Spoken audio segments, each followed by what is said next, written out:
Hello, friends, and welcome once again to another single-serving tabletop adventure from Queen's Court Games. My name is Aaron, and tonight I will be your game master as we pierce the illusion in M. Marshall's Downfall, a story of love, lust, greed, and entitlement from the Screams and Whispers collection for Kult Divinity Lost. This should be our final session, and I cannot wait to see what comes out of these four players. I don't know what's gonna happen. I'm here as much for the ride as you are. As always, you can find links to this scenario and assorted social media by typing !scenario or !cast respectively if you're joining us live on Twitch, or in the show notes if you're joining us later via YouTube or your favorite podcast app.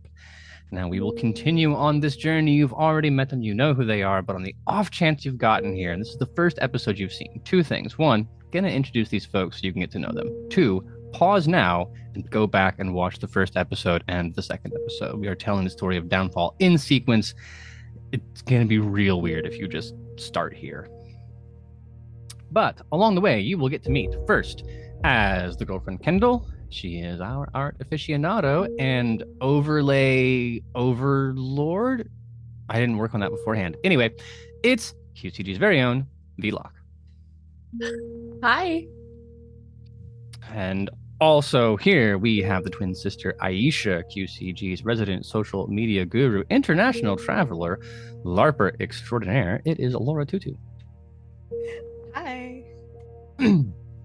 As the classmate Aiden returning to our table by way of Nat 20 Productions, where at time of recording he had just finished an incredibly successful fundraiser for Planned Parenthood, it is PJ McGaw. Hello, everyone. And lastly, but certainly not leastly, our very special guest playing the Professor Francis. He is the founder of Sidekick Productions, recent guest on the NBC series Poker Face. We are delighted to welcome, and so sad this is the last session that we will see, Joshua Pangborn. I am devastated as well. You say the last session for this one, because I think based on the experience we've all had together, we will definitely have you back. Our audience has really loved having you here. We have really loved having you here. And honestly, even if the audience hated it, I had fun, and we run the channel. So what? Oh my God, they can hear us. Anyway, before we begin, please note, Kult Divinity Lost is an adult horror game, and as such, this scenario will include topics that some viewers may find uncomfortable or objectionable, including blood and gore, body horror, drug and alcohol abuse, pornography, sexual content, self-harm, and torture. Please, please, please consult the full list of content warnings in chat before continuing by using the command !safety or looking in the show notes if you're catching up after.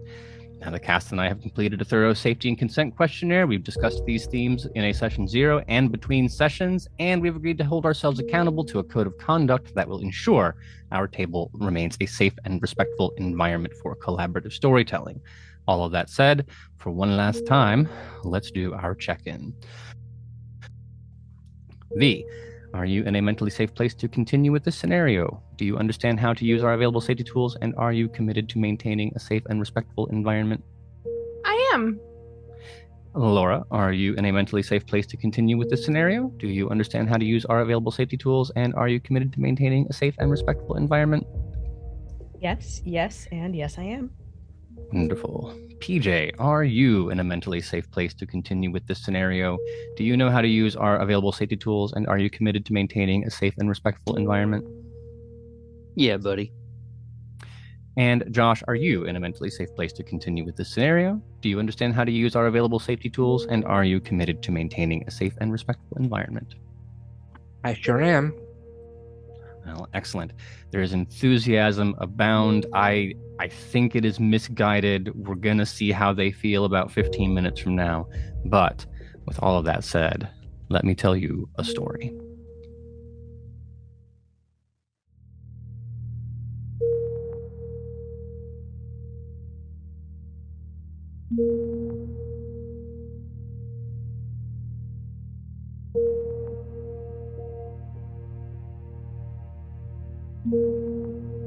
Noah, this work, it's incredible. But the things you've described, the sexuality, the violence, are you okay?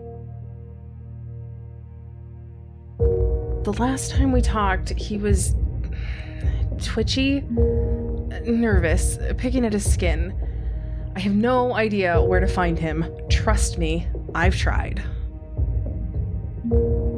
Your body is throbbing with base urges your waking mind simply fails to comprehend. Crawling under your skin, there's something inside you. Something that wants to break free. With all of the experiences that I gave for him, that he grew from, that he manifested, those things became in him a new person. I lost my brother once when he moved to New York. I will not lose him again.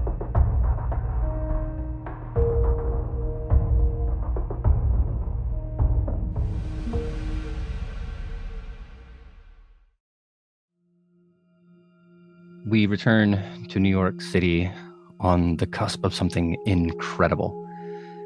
It's only been a few nights, but our quartet of would-be investigators have grown closer and closer and closer to Aisha's twin brother Noah and the mystery that has claimed him from this world. Along the way, we've also learned a little bit too much about those people and their motivations to find Noah. There's a party tonight. I presume you're all getting dressed up for the occasion. Aiden's insisted. But as you put on your makeup, as you slide into your little black dress, as you adjust your tie, as you pick out the perfect scarf, one has to wonder what the mood is like in your own head. That as you stand in front of that mirror and confront the objectives that lay out before you, the immutable goal that you must achieve, the thing that has driven you to participate in this process, what's going through your mind? The professor has been made an offer he can't refuse. Promises of power and satisfaction beyond which any single person could achieve. Not only the erasure of all his past mistakes, but further the ability to climb to the heights of literary fame that have thus far been denied him. And all he has to do is make sure no one makes it to Noah. That stands, of course, in opposition to Aiden and Kendall, each of them having their own needs that only Noah can mean. For Kendall, it is the pain inside of yourself that won't be gone until you can see him put in his place for the things that he has done to you, for the fact that he showed you to the world. And for Aiden, it's the pain you will feel inside of you. When the wealthy masters who pull the puppet strings of your life decide, in the absence of one recruited soul, another fine. If you don't have homegrown Noah, store-bought Aiden is fine. And lastly, the only clear soul among them, tortured not by ulterior motive, but by her proximity emotionally to her brother. Aisha, who knows that something is terribly, terribly wrong in the depths of her soul, but is perhaps using her faith as a shield, as a window, to prevent her from seeing all the way through the illusion.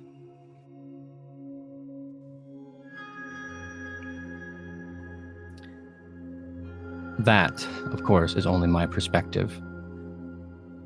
So I'm interested to know that, again, as you sit alone, there's something electric about this moment. You know you are close. You know it's coming. What's the speech you're giving yourself? What are the excuses you're making? What are the promises and plans that you're etching into your memory as we get ready for a party?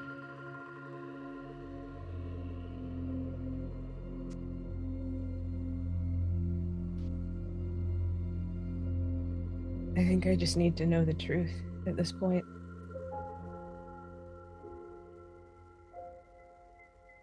I know what I saw in that dream, but dreams are ephemeral, a reflection of our own emotions, our own struggles. It could mean nothing. Could mean everything. I need to know. I need to know either way if what I saw was true.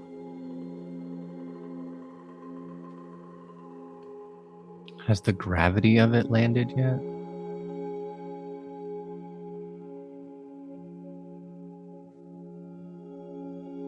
I don't think so. It still barely makes sense. Tempted by the illusion, visions of limbo and things beyond, Noah walked into your dreams in a way that was real, more real than anything else in the past. Faced with it, this little spark of divinity allowed to drift down from the heavens, catch on your clothing. And you've turned your back on that.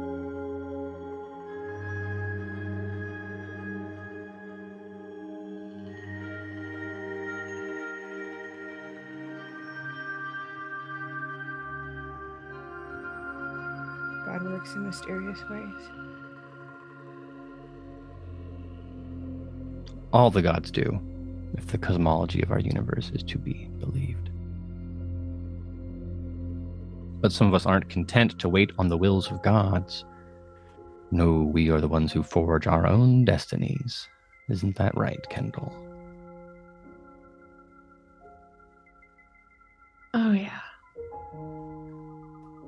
As I sit here getting ready, I just keep telling myself that if Aiden is right, if Aiden can actually find Noah, if his party contact can get us closer, that puts me one step closer to giving him what he deserves, I guess. Have you paused to formulate a plan? Is there a specific action that you're looking to bring to fruition? Or is this more of the, I'll know humiliation when I see it? I mean, I imagine I'll know it when I see it, right?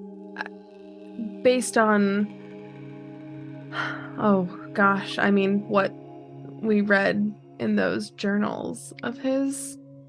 He's gotten into some things that I'm sure he would hate getting out there on the internet. And if we do come across him in a questionable situation, well, we've all got cameras right on our phones, don't we? And man, internet speeds these days, so fast. Put it on TikTok. Oh, yeah. I mean, I'd get banned off TikTok real fast, I think, but not before a lot of people saw it.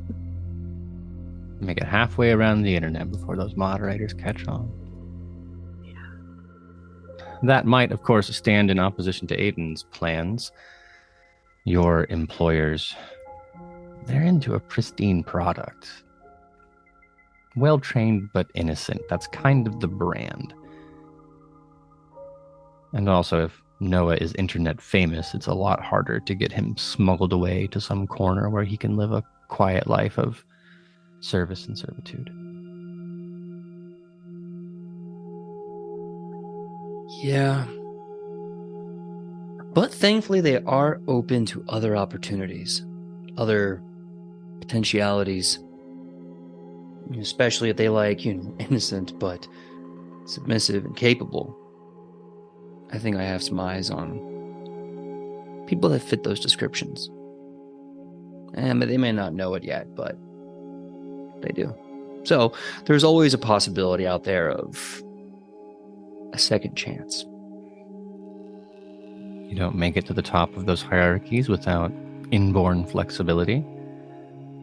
The world moves too fast. It's too complicated for rigid thinking. But sometimes you don't need a complex plan. Professor, yours situation is actually quite simple. You don't need a Machiavellian scheme. You're not having a crisis of faith. You don't need to find Noah and punish him. You don't need to find Noah at all.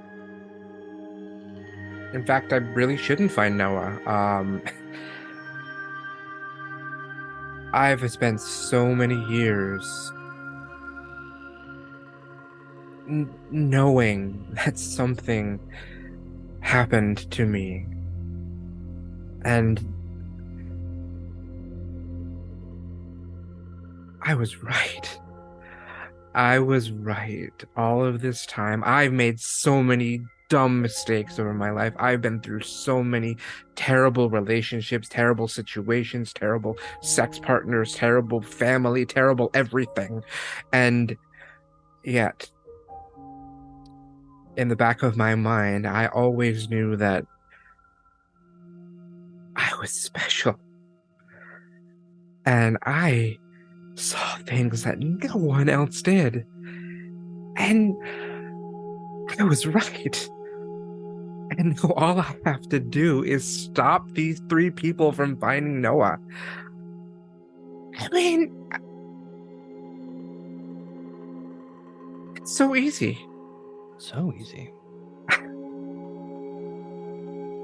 But I'm interested in one question, because I remember not too long ago how you spoke about Noah and what he meant to you and the way that he inspired you, and how you knew that this kid was going to ride a rocket ship of talent up into the fame-filled stars. And now it seems you've moved on fairly quickly, that it's a different trajectory you're concerned with. I mean, self-preservation is what we all have that deep down. We all are the ones who care about ourselves more than anyone else, because the first thing I learned growing up in that godforsaken little town is that no one's going to care about me except me. And when I moved to New York City, no one's going to care about me except me. And when I got this job at NYU, no one's going to care about me except me. So yeah, Noah is incredibly gifted, but so am I. And I deserve every single chance that I can have to get what I want. And I don't know what's going to happen to Noah. I don't know what they want him for. Maybe they want him for something great as well. He clearly has a gift, and they can see that. So Noah's gifted, I'm gifted. As far as I'm concerned, we're both destined for greatness, and all I have to do is stop these 3 from messing it up. It's that simple. Well, I'm looking forward to seeing how you accomplish that. The other 3 of them seem pretty driven. But driven is the word as we come to this party. Driven from the place you're calling home across town to the apartment that Lee has given you the address to.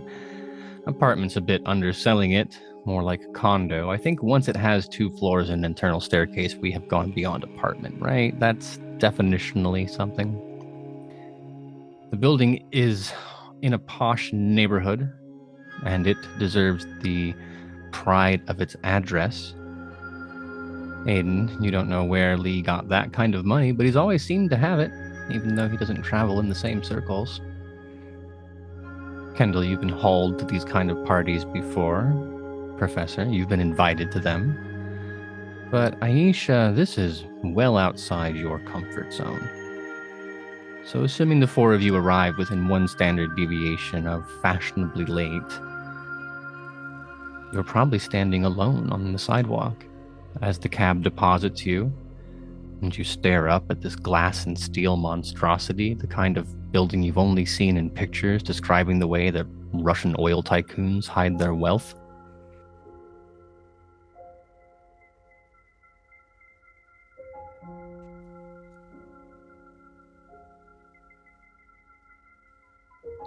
It may be out of my comfort zone, but I was never the type to really judge. Just because it isn't something that is good for me does not mean it is something that is bad for anyone else.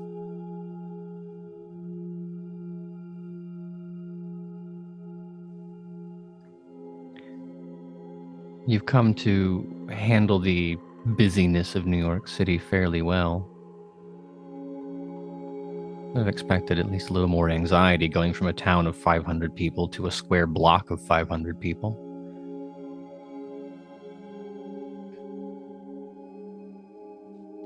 It is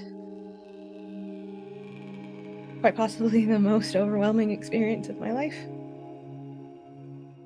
And I know that makes me sound podunk and naive and foolish, but well, I made the choice to stay. I couldn't tell you why.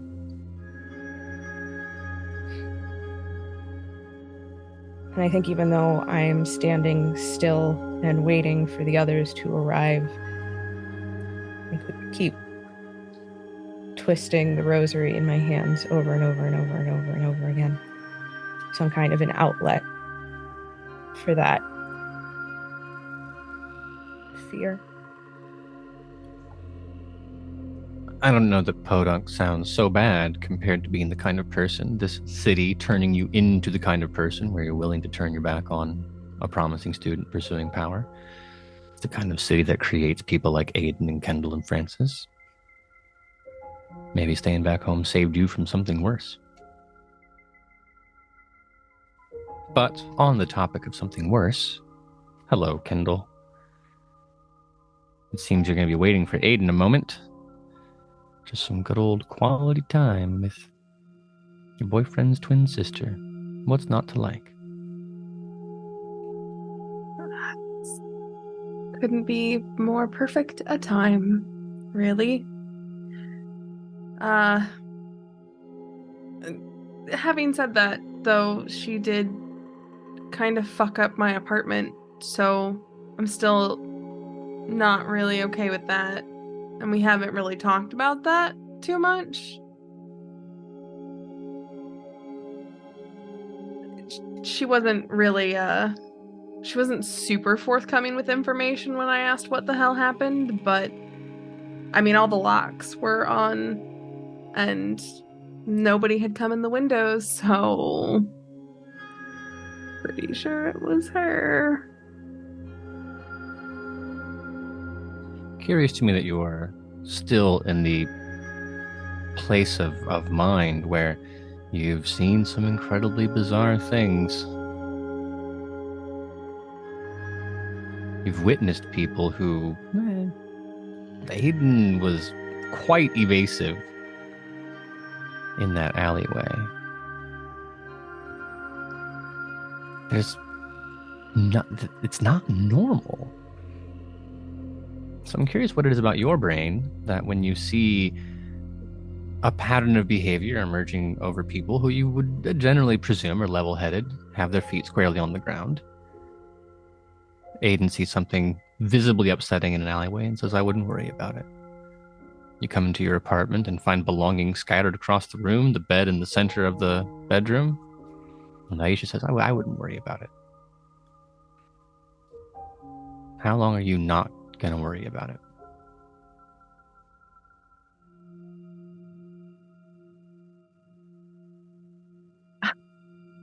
Here's the thing. There's only so many fucks to give on a standard, in a standard amount of time, right?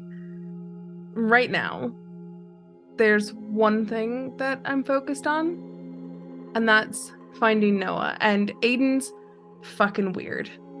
And he pisses me off in more ways than one. And I still attribute everything that happened with Noah in part to Aiden and the shit that he got Noah into. You giving him any credit?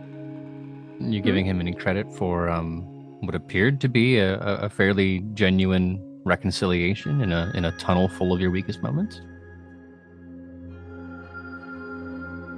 Maybe, but grain of salt, because Aiden is the kind of guy who will say anything to get whatever he wants. You've seen him.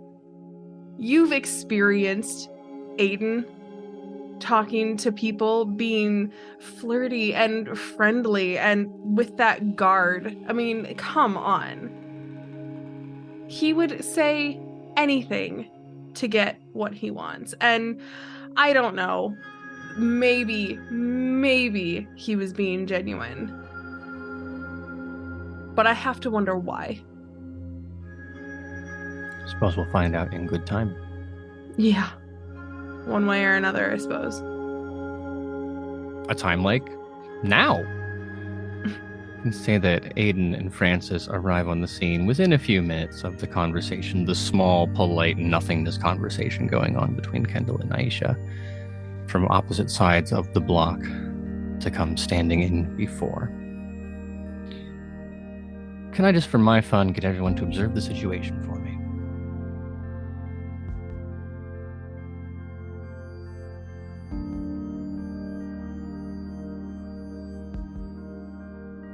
$15.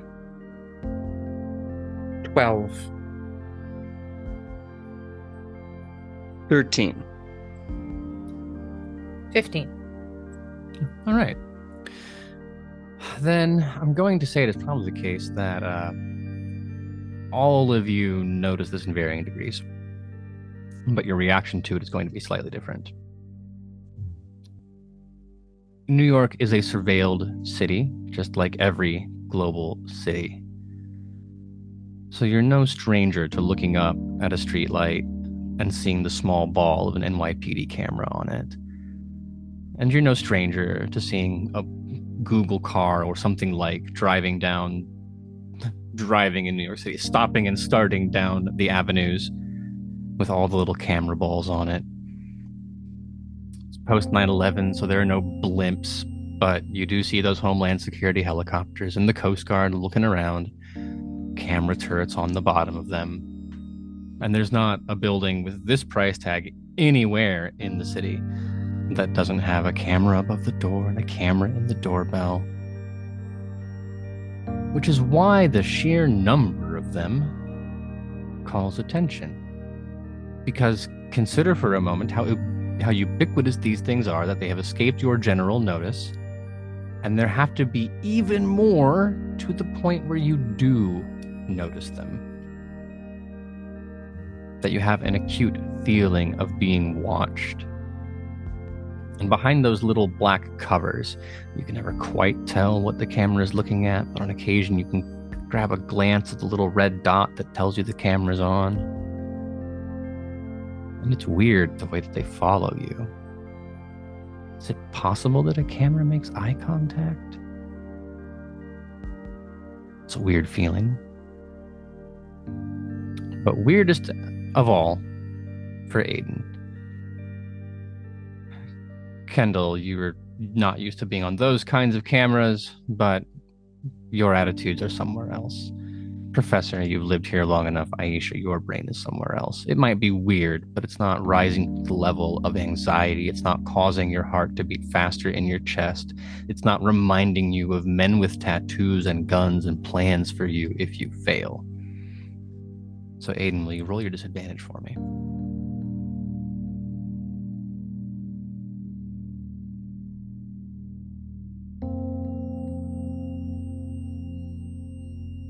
That's going to be a 14. You are on the cusp of having it under control. Looking around, you see your eyes darting. You can tell that you're being worked up. You don't want to reveal that, but at the same time, they're there.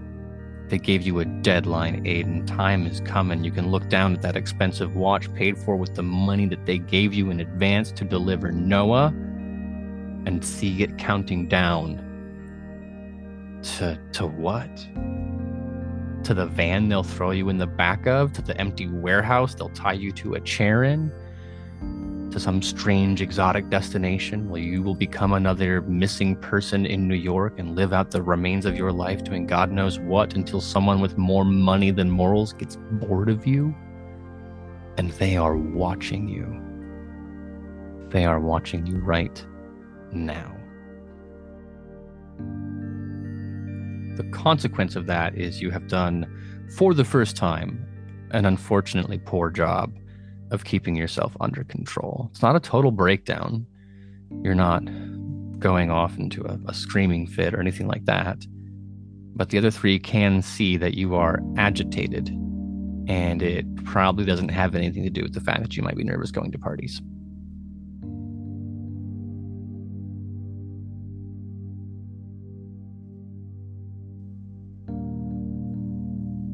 All right.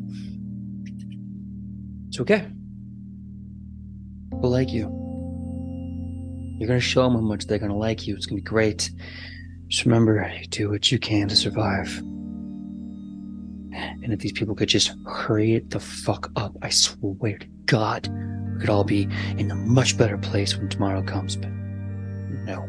We all have to have problems, and we have to have crises, and we have to have feelings. These fucking redundant feelings all the time. Oh, I'm angry. Oh, I'm hurt. Oh, I'm scared. We all fucking are all the goddamn time. Why the fuck can't we move any faster? That's all inside. On the outside, all you see is Aiden going, you look beautiful. The makeup's great, but we're in a hurry. We really gotta go. So whenever you can just, good enough is good enough. Don't worry about it. You're leading the way, Aiden. Yeah, we don't know where we're going. Oh. So. You know what? You're right. That's on me. Hold on 1 second. All right. Should be, we're really close according to my app here. So just make sure we stay close, and everyone just, have a good time tonight. Be cool. Are you okay? I'm always okay. What are you talking about? Come on. I'm going to a party. I do that for money. I'm good. Okay. All right. Well, sometimes you can be a little less okay, apparently. I'm sure it's fine, though. Well, we all have our weak spots. What can I say? Inside or outside, I'm always okay. Inside, in this case, meaning inside the lobby of this building, it is, as they all are, granite or something approximating granite across the bottom, the normal accents of gold or something approximating gold, a desk with a security guard, 2 or 3 watching some security cameras, and then in the distance, 4 or 5 stairs up that lead you to a bank of elevators, 1 for each set of 20-odd floors.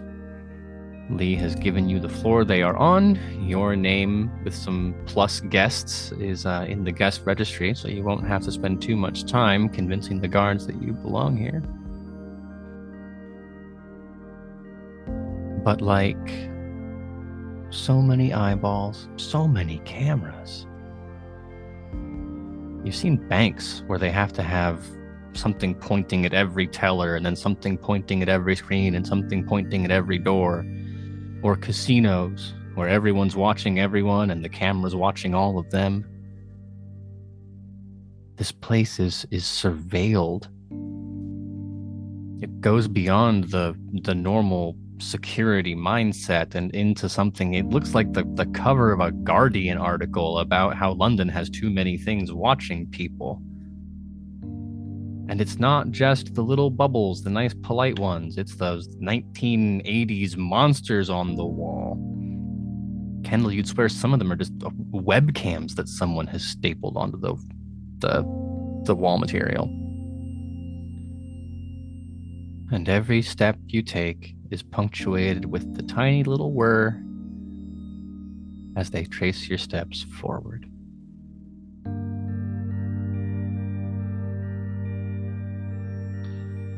You arrive at the elevator. Aiden, you are in the lead. The rest of you, is this the time to make conversation or the time to deliberately avoid making conversation by taking in your surroundings?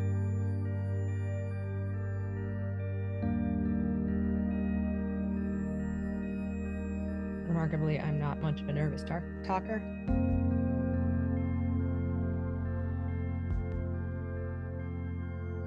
But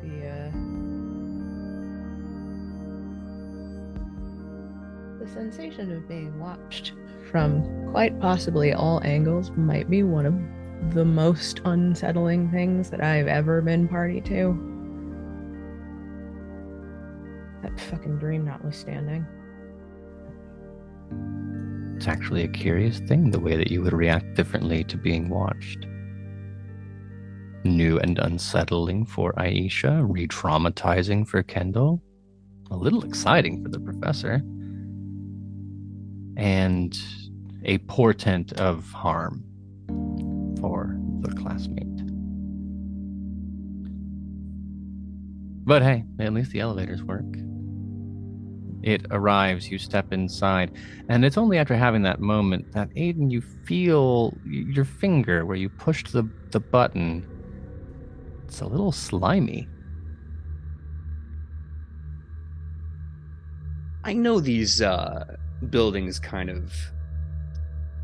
They get used by certain, shall we say, after school activities because they're in low keep and low maintenance. There's not a lot of people in them. It seems a little... Everyone, if the room's a little stickier than you remember, let's just pretend someone else had a great time before we got to it. Because it's a little sticky. Kind of calls to mind getting into a filthy bathtub.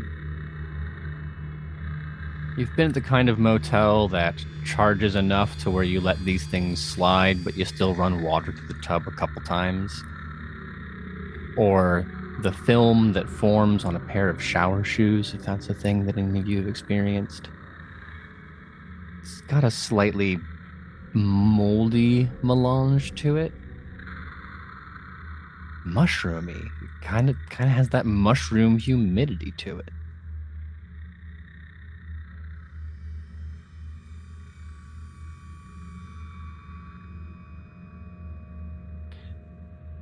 At least it's not inside the elevator as well.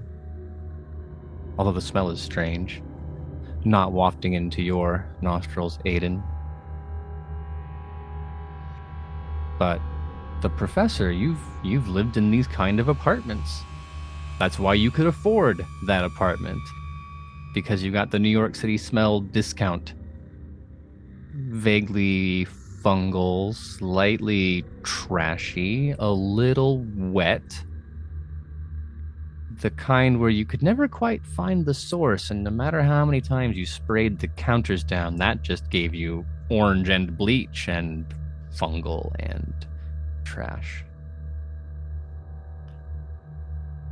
It's wafting in rhythm to the air conditioning.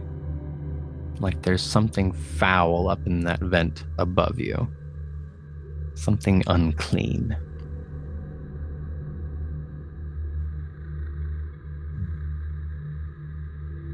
But who has time to lurk on that? You press the button, the elevator goes rocketing up with the speed that I'm guessing Aisha finds alarming. New York City elevators, when you have to cover that many floors that fast, they do not, I believe the engineering term is, fuck around. It's the fact that it makes my ears pop every time. Every time. I hate it. It does have a very pleasant elevator music, even though you won't be here for a while. You're expecting smooth jazz, right? Kenny G. But there's something like vaguely, imagine drum and bass that doesn't offend your dad.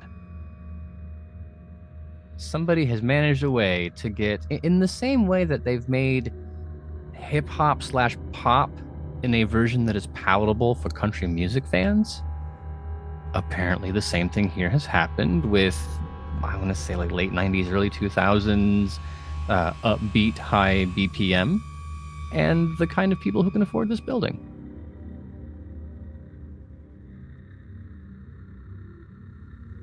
You wouldn't think it's possible, but here we are. But I think it's the heartbeat that's going to catch your attention in that. Is it a heartbeat? I don't know. Feels like it. The thump and the beat of the music, which you are all hearing, you are all stewing in this. It seems the two defining features of this song are that rapid fluttering heartbeat the kind that comes after you've been startled. Because there's that high BPM from running and working out where it's kind of controlled, you know where it's coming from. And then there's that snap when someone touches you and you weren't expecting it, and your body reaches 40,000 years back into the dark to remember how it needs to stay alive. It's only for a split second. But the electric meat coming to life inside of you is captured by this. And countering that, providing a nice back and forth, it's a beeping, technological, close but not identical to a smoke detector. The kind with the batteries that are going low, not the kind that's telling you to avoid the fire. And those two things together, just this constant heartbeat, 120, 130, it's going fast. And that electronic, medical beeping. Punctuated by the ding of the elevator, pulling you out of the hypnosis that you've fallen into, or giving you reprieve from the deliberate effort to ignore it. And you step out into a hallway. It's carpeted, but not the bureaucratic industrial carpet that you would find in a hotel or a cheaper apartment complex. This is money. It's spongy as you walk on it in a way that would suggest comfort if it also didn't feel so wet. It's marshy. It's humid. It doesn't squish audibly, but you know when you're walking down a sidewalk, your eyes up, or you're in your phone, you take a step, and just the way the ground gives under you makes you go, oh no, I've stepped in something. And it's either Mother Nature or that dickhead neighbor's dog, because your body just knows by way of gait that something is wrong. And there it is. But you can look down. The carpet's actually in immaculate shape. It's not wet, either by smell or, God forbid if you try, by touch.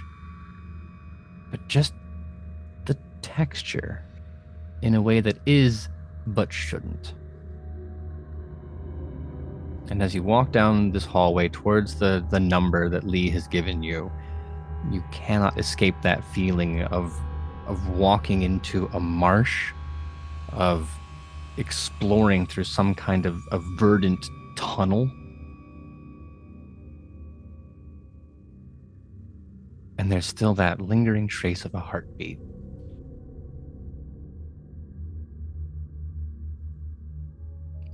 But hey, why let that get in the way of a good time? We reached the party door. I hope you all brought your hats. I definitely didn't. I don't look good in hats. I understand that intimately. Remind me when the game is over. I'll show you a picture and you'll be like, yep.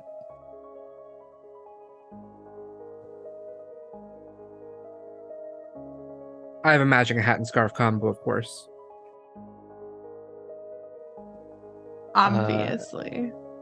Yeah. Well, out of character, the only hat that I've worn that I liked is my Lucio hat, but that is neither here nor there. Going back into character. All right, everyone. You made it to the scene. We're at the party. Everyone have a good time. Remember your safe words. And please, don't yell for me. Have fun. And I'll look around. Bye, Z's. And I walk away. So you open the door, and it spills out into, well, something. Even if Aiden hadn't described it, you can put into your brain the kind of parties you think he goes to. It's the kind of parties that Hollywood thinks we all go to. Wall-to-wall bodies, red cups, flowing liquor. Everyone is entirely too attractive for the room. Scantily clad, touching, twisting, beautiful. And that's the image that Aiden sells for himself. It is the image he has sold to you. Even as he gives this speech outside, he's gassing himself up, he's gassing you up. And then you open the door to, I mean, it's the kind of party where if you showed up and you had your liquor ready, you might pretend that you had not arrived. Because instead of dozens of people gyrating amongst one another, lubricating themselves with substances, legal and illegal, there are a paltry 5, maybe 7 in the room. It's obvious Lee had planned for more. There's enough liquor to cause a public health crisis on the bar. Thousands of cups. The music. Oh, that music. That sounds familiar. Playing too loud from the stereo. Too loud generally, especially too loud considering how not populated the room is. And of the 6 or 7 faces you see, none of them belong to Aiden's friend.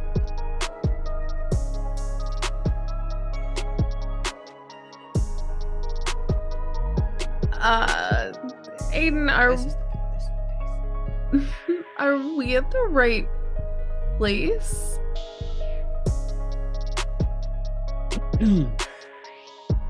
I don't see how that's possible. We're here. Might as well make use of the time. This party is fucking weak. I'm gonna text Lee. If you put as much work into your writing, Aiden, as you put into the stories you tell about yourself, you would have a much better fictional experience. And you know, and if you do the same thing with how much you put into your students, I'm sure your writing would get noticed, Professor Wilmot.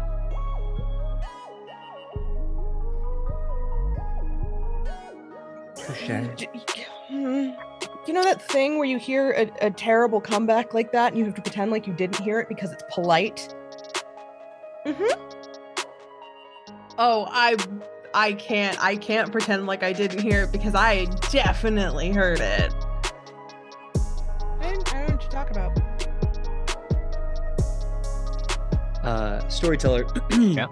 I am in the middle of texting Lee, as I'm wont to do, and I'm going over with them the address, the time, the expectation for the party, the dress, everything. I'm gonna take a small, classy photo of feet so that no one's face can be, but to show there's like 7 humans here, and send that and be like, hold on, actually, I forgot. Say, hey Lee, I got some special people in town. Promise them an absolute bonzer of a party. This looks like it is already dead on arrival. Am I at the right place? Send. Ooh, dead on arrival. Hang on to that language. Lee doesn't respond, but that's not important because you can hear the ringtone that Lee has for you. You and Lee are buds. You and Lee go way back. What is broier? What is the broiest? What is the most bro thing aside from giving your bestie their own ringtone?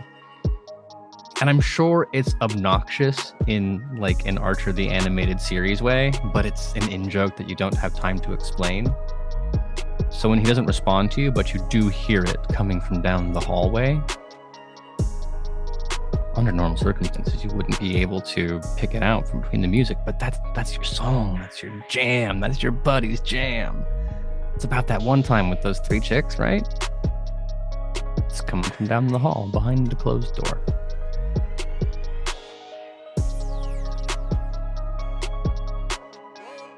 I'm gonna go do some investigations. Don't go too far. You may not be here too long. And I just go storming over to where I hear my theme song, I guess, coming from down the hall. Well, I'm going to ask these things to happen in sequence. First of all, Aisha, will you roll your perception to observe a situation? Aiden, as you push the door open, I'm assuming you're not being subtle about this, roll to keep it together.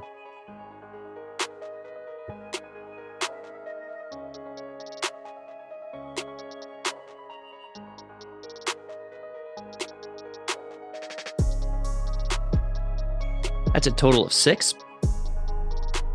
All right. Aiden's going to have a great time.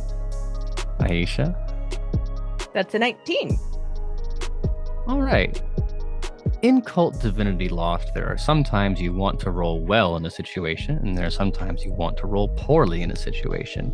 So if you're a game master looking to run this for yourself, this is a time when both of your players have done the opposite of what is going to feel good.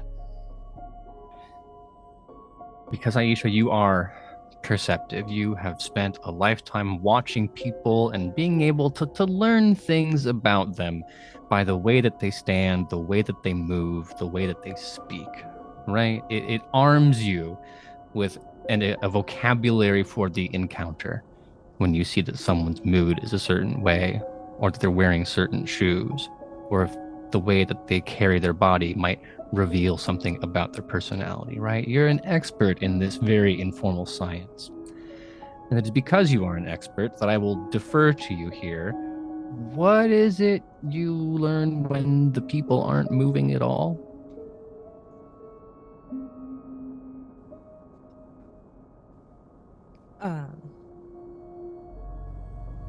I feel like I would learn that there are potentially extenuating issues.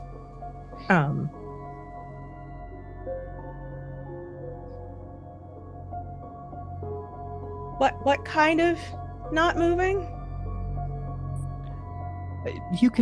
They have skin, it's real skin, it's doing real skin things, and they have eyes, real eyes that are doing real eye things.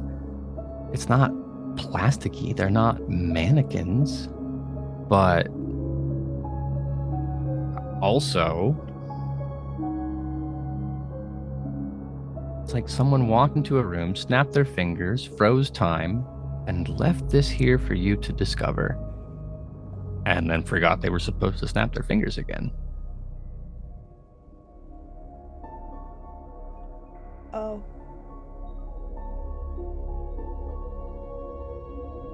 It's important to note that they've all, based on the position you've entered, they all have their backs to you, or at least are in quarter profile.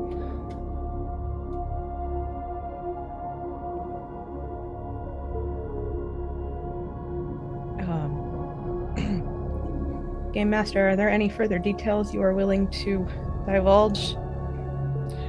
Well, you can ask questions based on observing the situation. Sure. You get 2 with a great roll like that.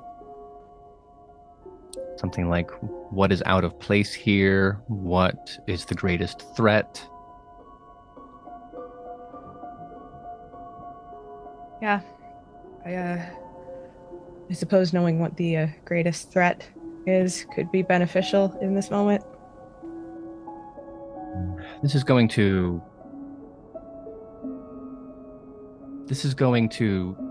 grind right against that faith we were talking about earlier. Sometimes the universe speaks to you directly in the matter of a nonfiction article. Other times it speaks in metaphor. The dream was real in a way it shouldn't be. This is fake in a way it shouldn't be. And that connotes a connection between these two places. This is as weird, but in the wrong direction, as the dream you had while taking a nap. Your brain is suddenly thinking about how anglerfish use the light to attract prey, how a Venus flytrap emits a certain scent.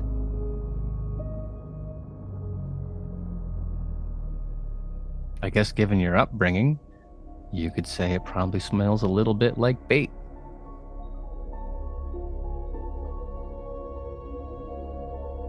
And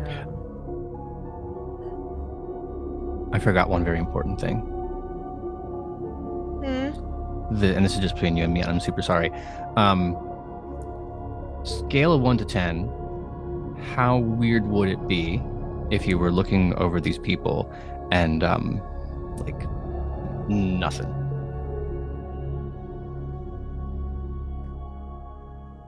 Nothing as in expression, nothing as in features? Uh, Nothing, as in... yeah, Ken doll is to genitals as these people is to face.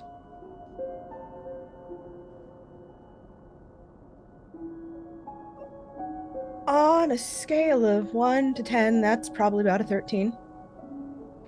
Okay, so everyone else, important for you to know that Aisha is sitting at about a 13 right now while you roll to keep it together. Aiden, you don't have this problem, actually. When you open the door to see Lee, he's very much alive. At least for a given value of alive.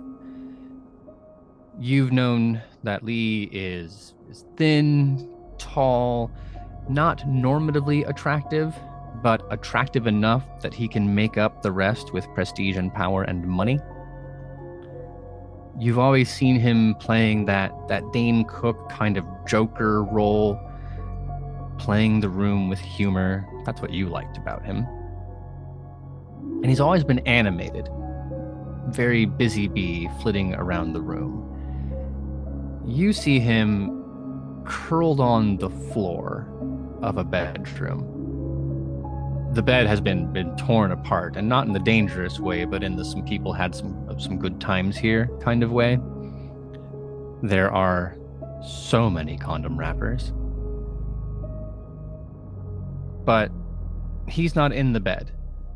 He's on the side of it. If you've ever been drunk and had the spins and decided that you need floor time instead of bedtime, positioned.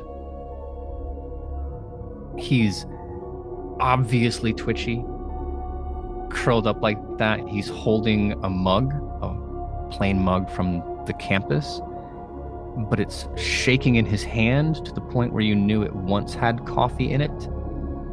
But now that has stained his sleeve and the floor around him.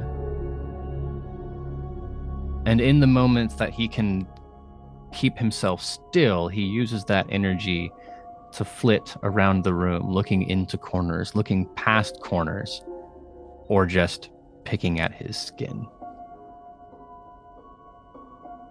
He doesn't react when you open the door. But the role of yours being as bad as it is going to be a result of what I can only see is a transformation of sorts. Because as he's picking at himself, finding different parts of his body, you come right in the middle of that. Which means you get the perfect view of this bulging, veiny vortex pattern over his skin, over his stomach. Like tangled tree roots over someone who had a bit too big of a meal for their frame. And as Aiden is reaching to scratch at it,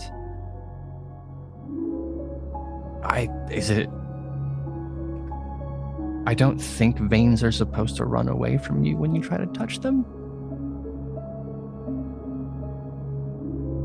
And that is too fucking much. So describe to me how you lose it. You didn't get a full and complete failure, so you don't have to go that far, but this is not something you can keep to yourself.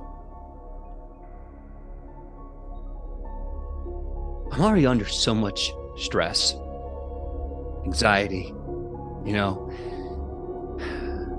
I have literally a deadline. Probably the most purest of terms I could possibly say that in. And here is my one connection to getting this whole fucking fiasco over with. And they're strung out. No, there's more than strung out. And I'm angry. I'm so angry at Lee for being this way and having this problem that he's having. And I just start kicking him over and over again, not hard, just on the base of his feet.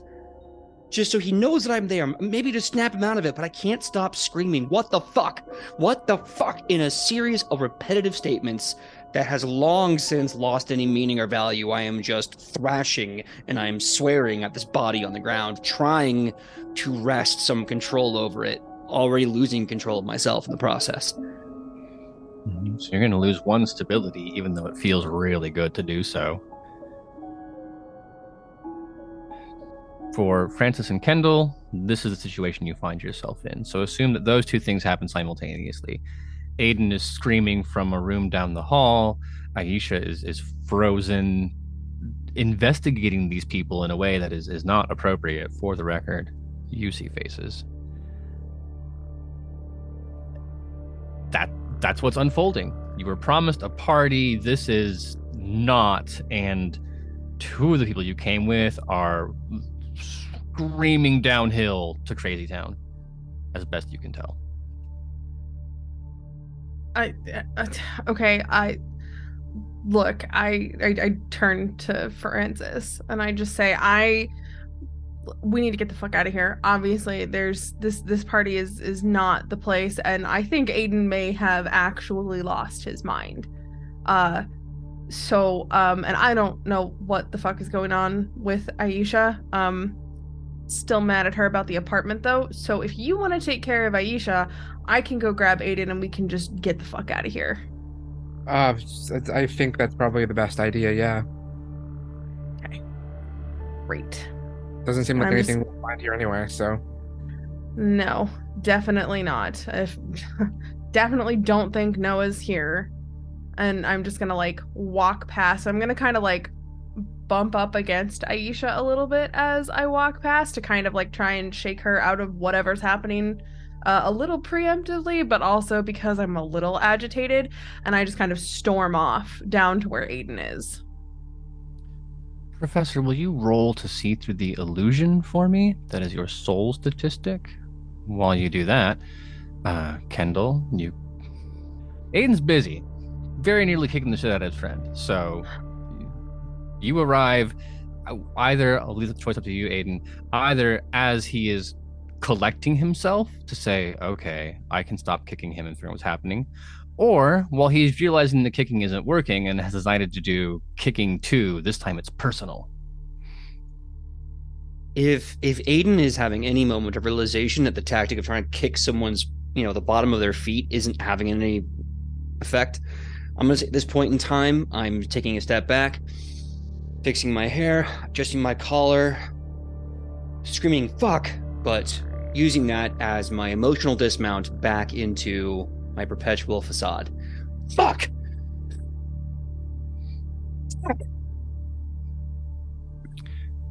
For what it's worth, Kendall, what is your base perception? Just your bonus? +1.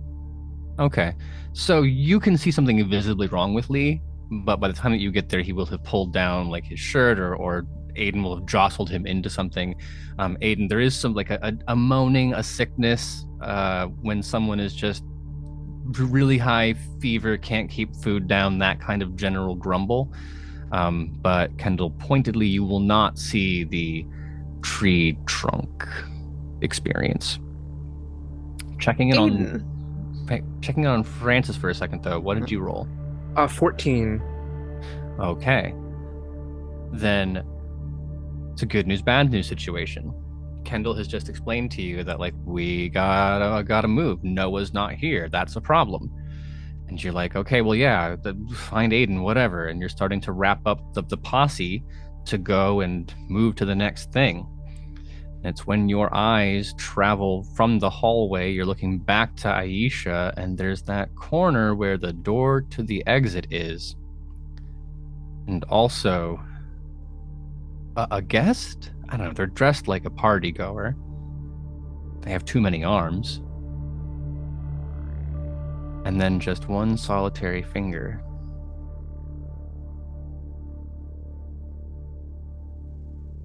And looking at the watch.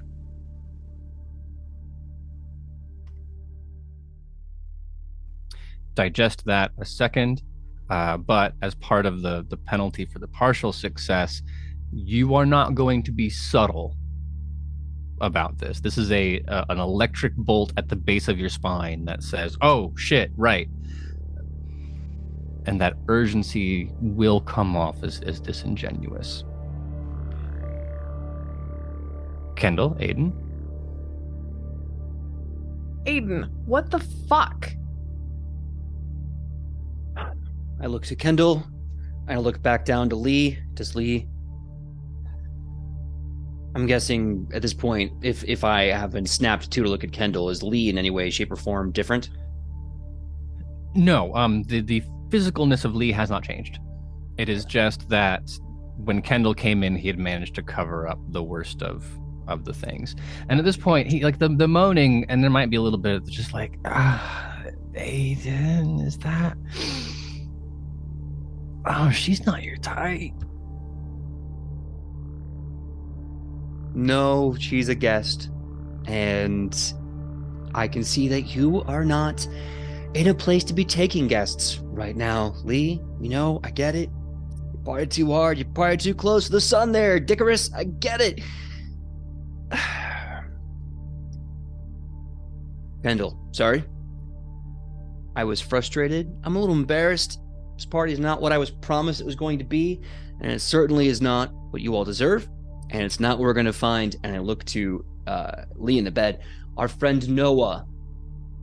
Lee. Friend Noah. Help me out, buddy. Come on. Come on, Danger Zone. Help out Goose, okay?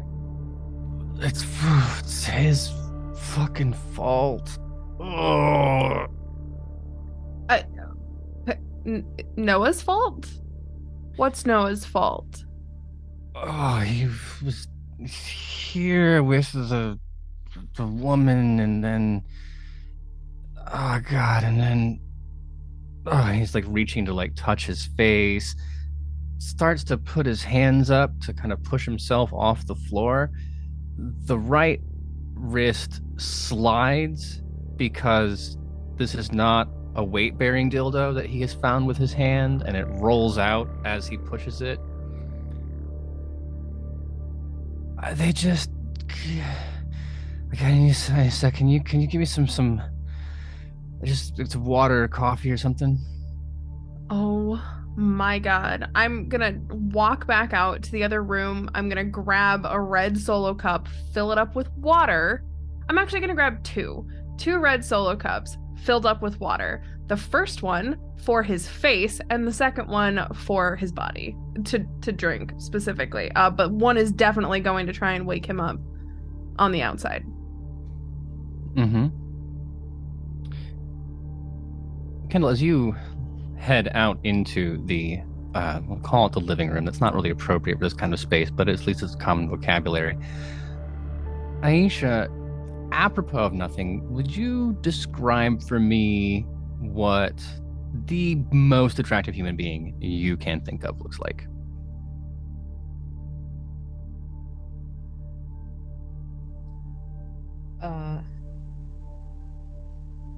Sure. Tall, well built, green eyes, dark hair, maybe a bit of a beard. Mm-hmm. Saving me a lot of work of describing to Kendall what the people in the room look like now.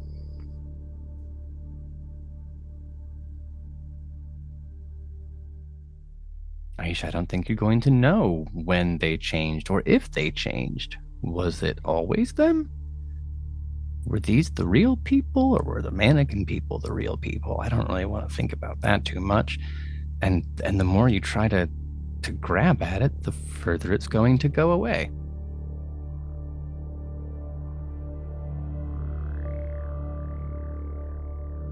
Oh, what the fuck is going on?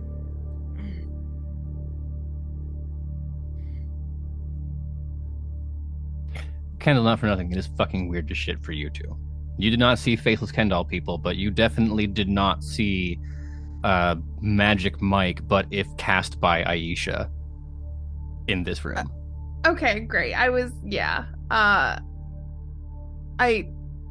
kind of look at Aisha, and I'll look at Francis too.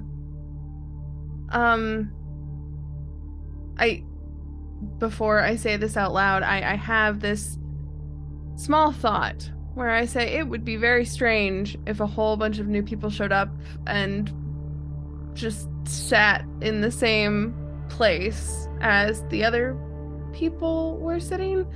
Oh, But sat is an understatement. Standing in the exact same place, posed in the exact same way, holding the exact same drinks that are the exact same amount of empty. yeah. But you know what? I gotta ask it anyway, because it's the only thing that makes sense.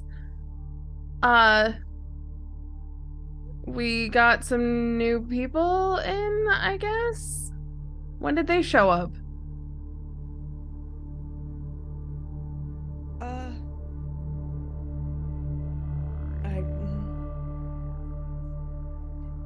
Just now? Right.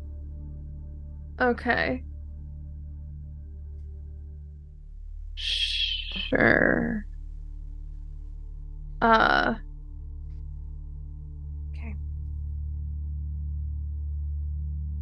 Are they doing anything at this point?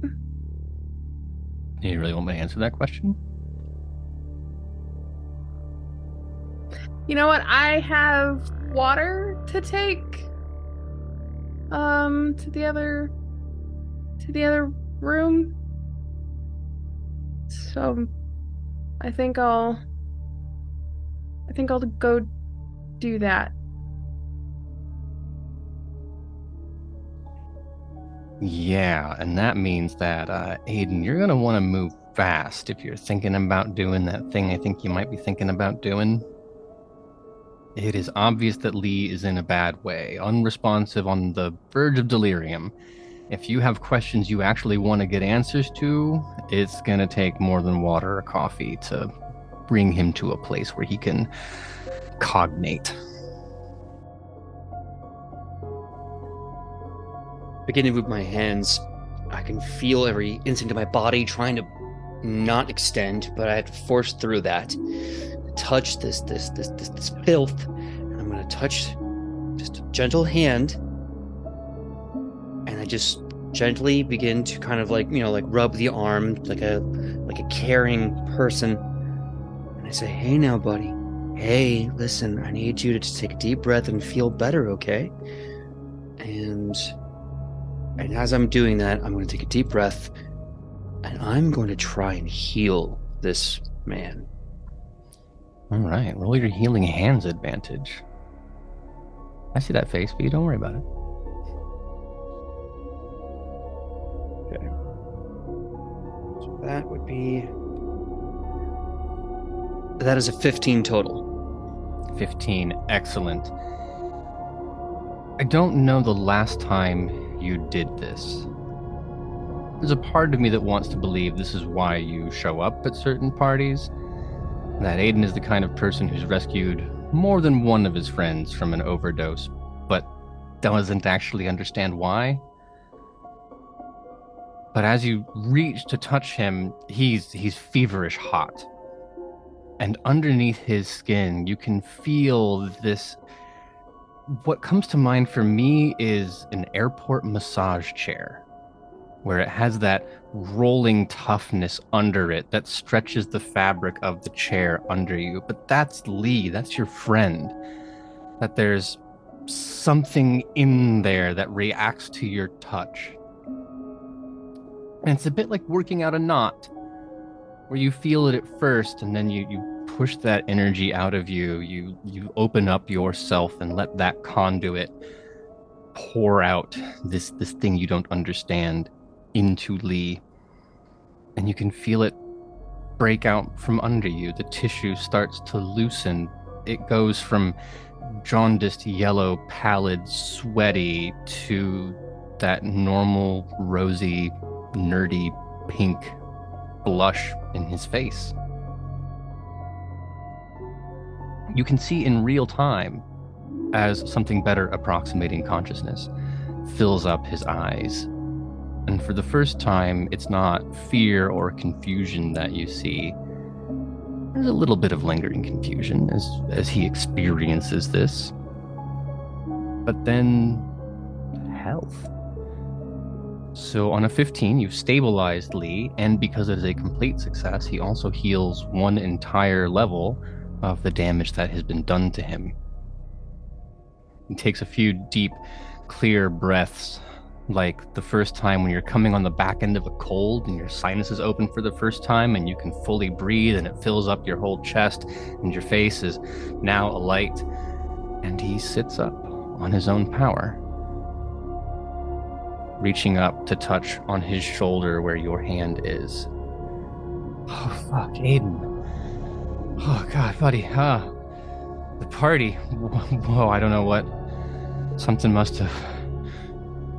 Okay. All right. And this is when Kendall appears with 2 cups of water in hand. Okay, so... Oh. He's looking a lot more lucid. Aiden? Yeah, my boy, he rallied. That's what he does. He got a little bit of the, shall we say, the bad out of him. He's doing better now. I think some water will probably help him, though. Okay. And I'm just gonna hold the water out to Aiden because at this point there's a bunch of weird ass shit going on. And I'm not into any of it. He takes it, gulping eagerly. You're not an EMT. You're not going to tell him not to drink it that fast. That's a Lee problem. But he gulps it down, and then there's the after. Thanks, Noah's person. I'm sorry. I think the last time we met, I was. Whoa. Yeah. A little bit. So, the party, huh? Yeah, buddy, the party. We want to talk to you about that. It seems different than what I expected, and not for nothing, but I was kind of hoping Noah was gonna be here. Nothing bad, but just want to reconnect to the guy.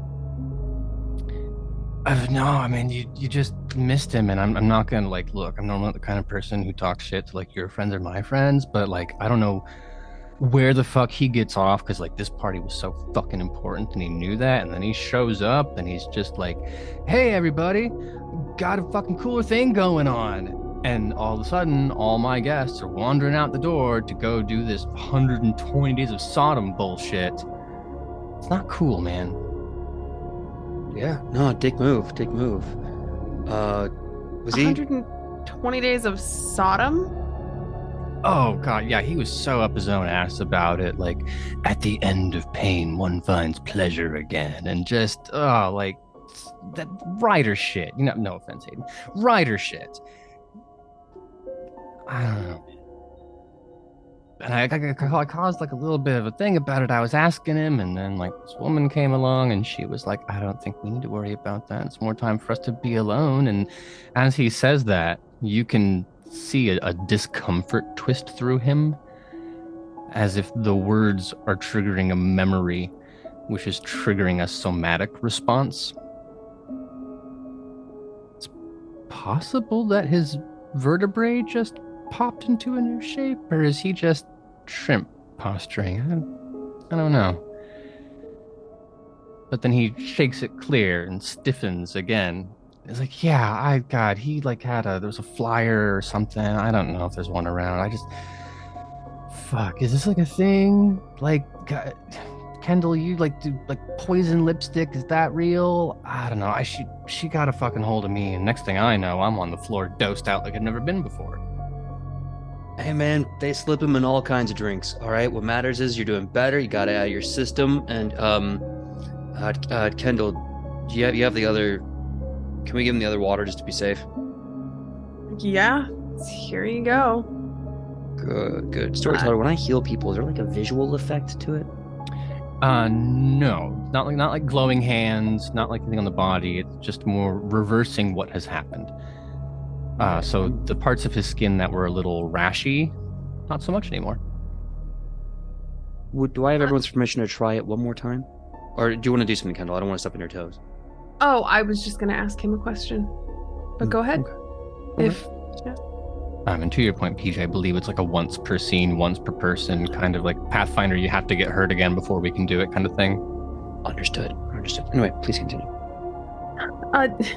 Lee, this woman that Noah was with, and as I say that, like, it's hard not to sound a little jealous and a little hurt, but it's not jealousy the way that somebody else in this room might be jealous. It's just the feeling of rejection, I guess, more than anything.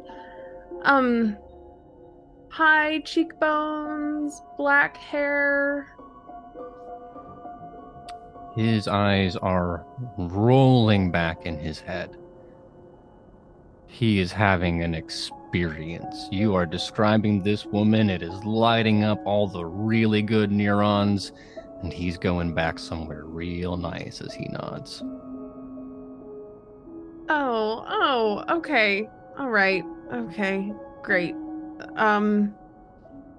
Yeah, and I look to Aiden because I see him kind of giving me that look, and I'm like, Noah wrote about this woman in his journals in the Lost and Found. Okay, well, that sounds like that's the person. It's not two cocaine chic blondes, but it's a start. Hey Lee, man, we're gonna let you be. I think you need a few minutes horizontal and in rest this time, and we're gonna go see if we can't drag Noah kicking and screaming. Okay, man? Because that's not cool.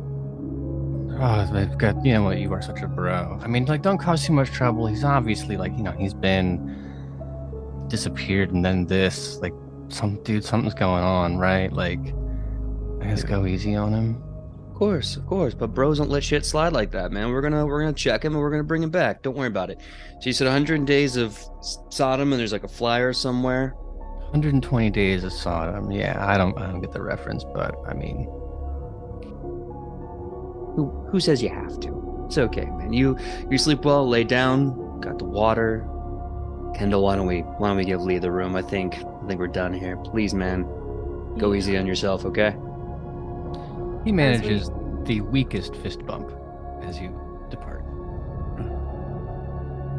As we walk out the door and close it behind us, I just look at Aiden and I say, where do you find these people? Everyone is desperate for something. Everyone's looking for someone to secretly give it to them and make it easy. I just make it easy. Okay.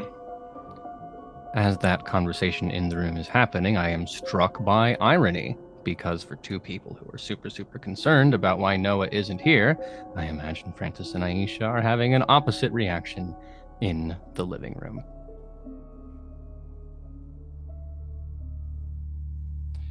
You have been staring at, focusing on these gorgeous people. Someone very literally, not me, I did, yes, but in universe, someone has reached into your brain, pulled out the things you like, and put them there for you.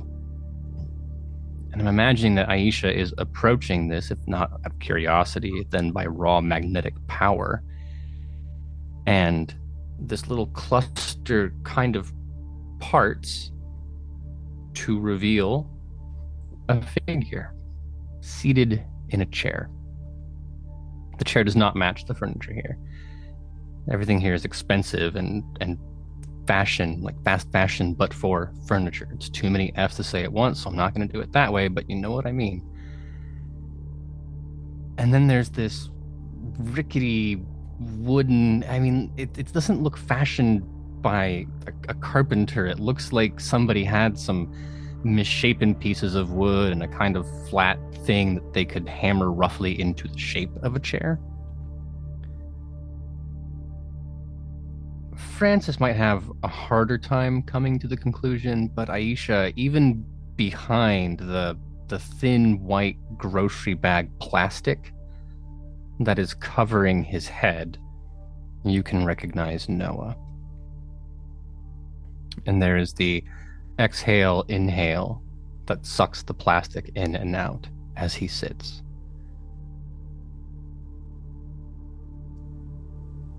There is no hesitation as I run forward and rip the plastic off of his head. What the fuck is he doing? The face is there, and it shows no recognition. Despite him being close enough to touch this Noah, this vision of Noah, this version of Noah, things have become very dreamlike. Even as you charge forward, there's that running through sand and syrup feeling you get when you're in a dream you can't escape. You see him, but it's not like watching a real person. It's like watching someone through a TV camera, closed circuit. And you realize that the inhale and the exhale it's not normal breathing. There's an excitement to it. There's that amped up pleasure feeling to it. But no, it's too rhythmic. When you're in the throes of something erotic, it's like sprinting up the stairs. Your heart is racing and you're just grunting and breathing. It's meditative. It's the breathing you'd have to train to do.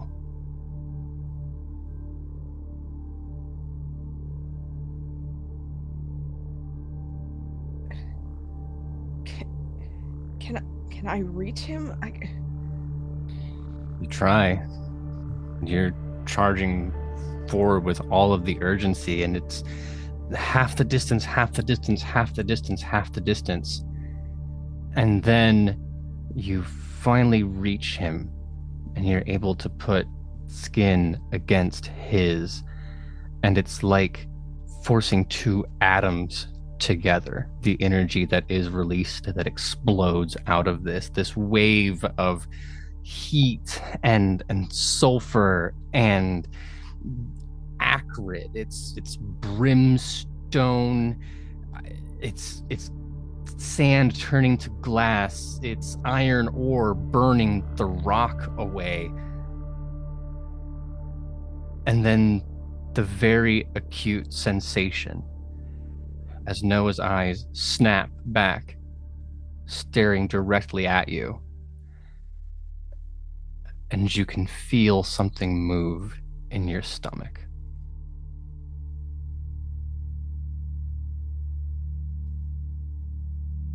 It's at that point that you realize you're alone in an infinitely blue plane with something that it could be your brother. It could be something purporting to be your brother. It's a dream, but you don't remember going to sleep. And suddenly you remember where you've heard that breathing come from. Because it's very important for expectant families to know how to support one another when it comes time to deliver. And the Limoges method has a very, very solid track record in reducing complications and stress in maternity situations.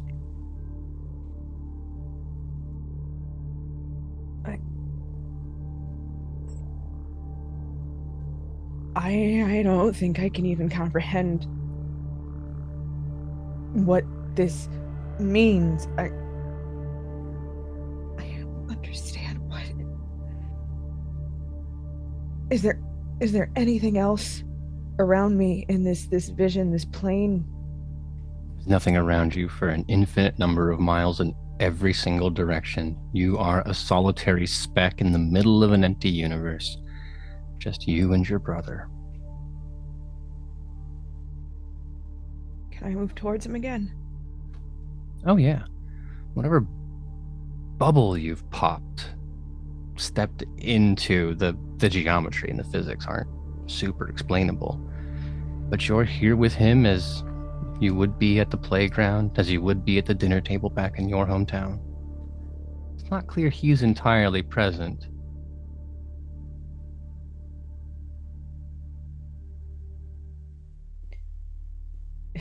Is the plastic bag, is it still on his head? I was under the impression that you'd ripped it off, but if not, then we can say you did, or you do it now. Either works. Okay, yeah, sorry.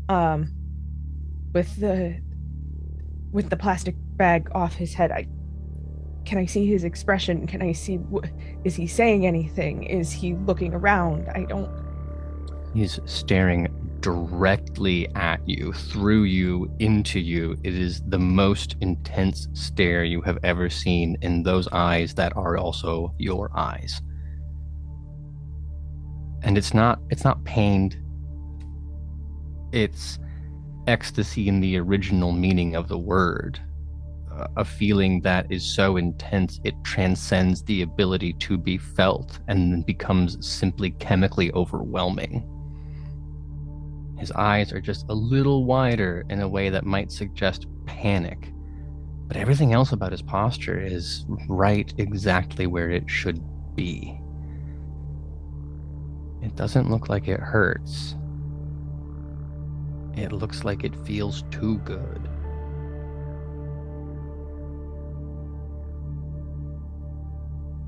Noah?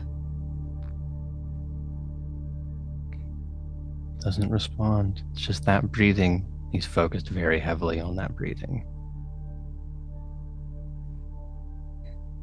I'm gonna take his face in my hands and over and over again. Noah, I know you're in there. Will you roll to see through the illusion for me?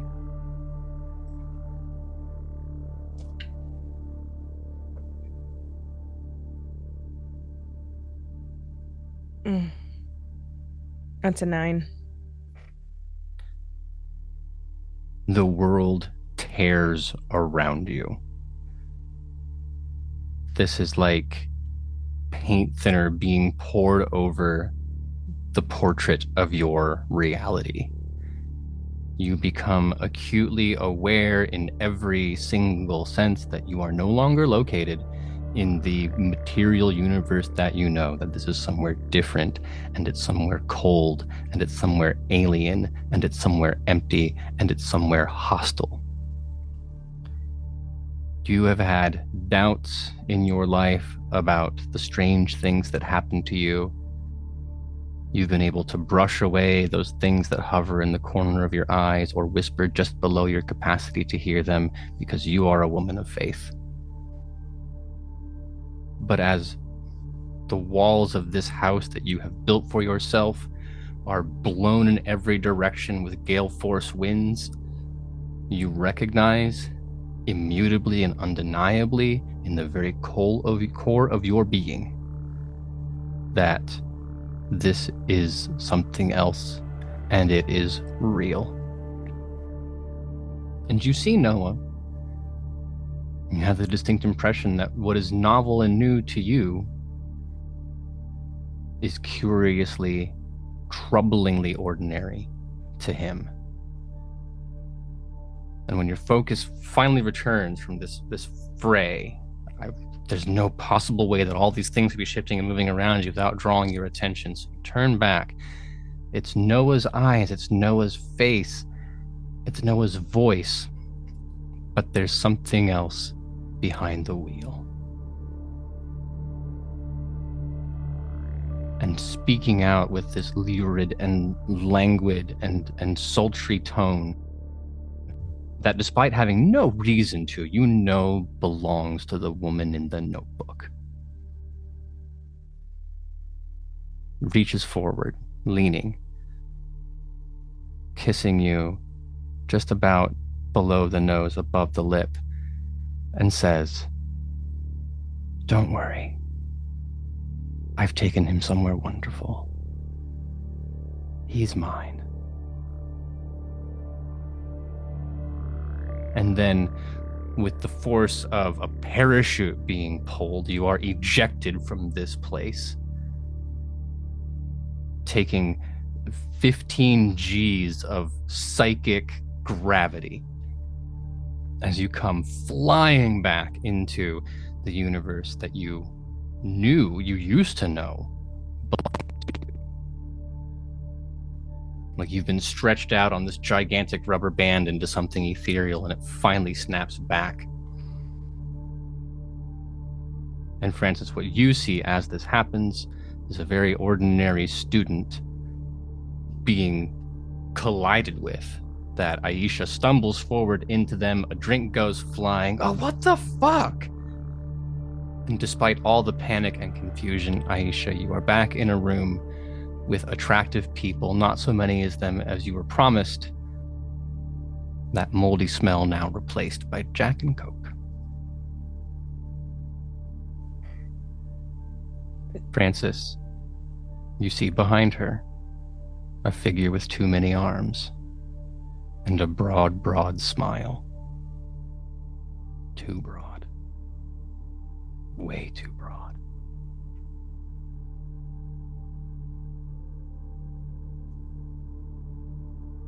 I'm gonna walk to Aisha and grab her because I saw her stumble into another student. But what's going on? What happened? What, are you? Do you need to sit down? Are you sick?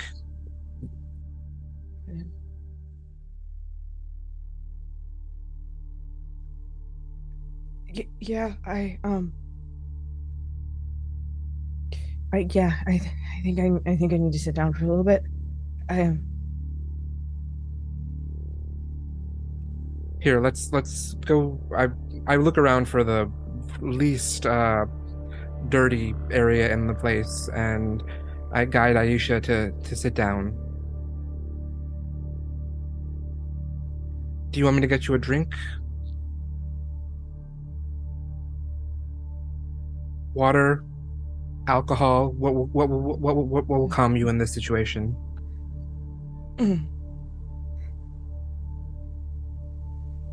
Honestly, I think alcohol of some kind seems appropriate. Whatever they got coming up. And I go and I grab the first thing that I can find that would be alcoholic for her. I bring it back in a red Solo cup as everyone else has. Well, our good friends at Red Solo, I have to email them, supporting them as they do. But it's a smorgasbord of alcohol. You can say what you want about Lee, but he knows how to stock a bar. So Kendall and Aiden, we can say that this is the scene that you arrive on, where something has happened and that Aisha is in need of a bit of a break. But Aisha is not the only one, as we have reached the halfway point of our final episode of Downfall. We are so close to finding out the truth. The question is, do we still want to? Either way, we're going to check in. We will let you know in about 10 minutes. So get up, stretch, find your own alcohol if you need to, and we will see you in just a little bit.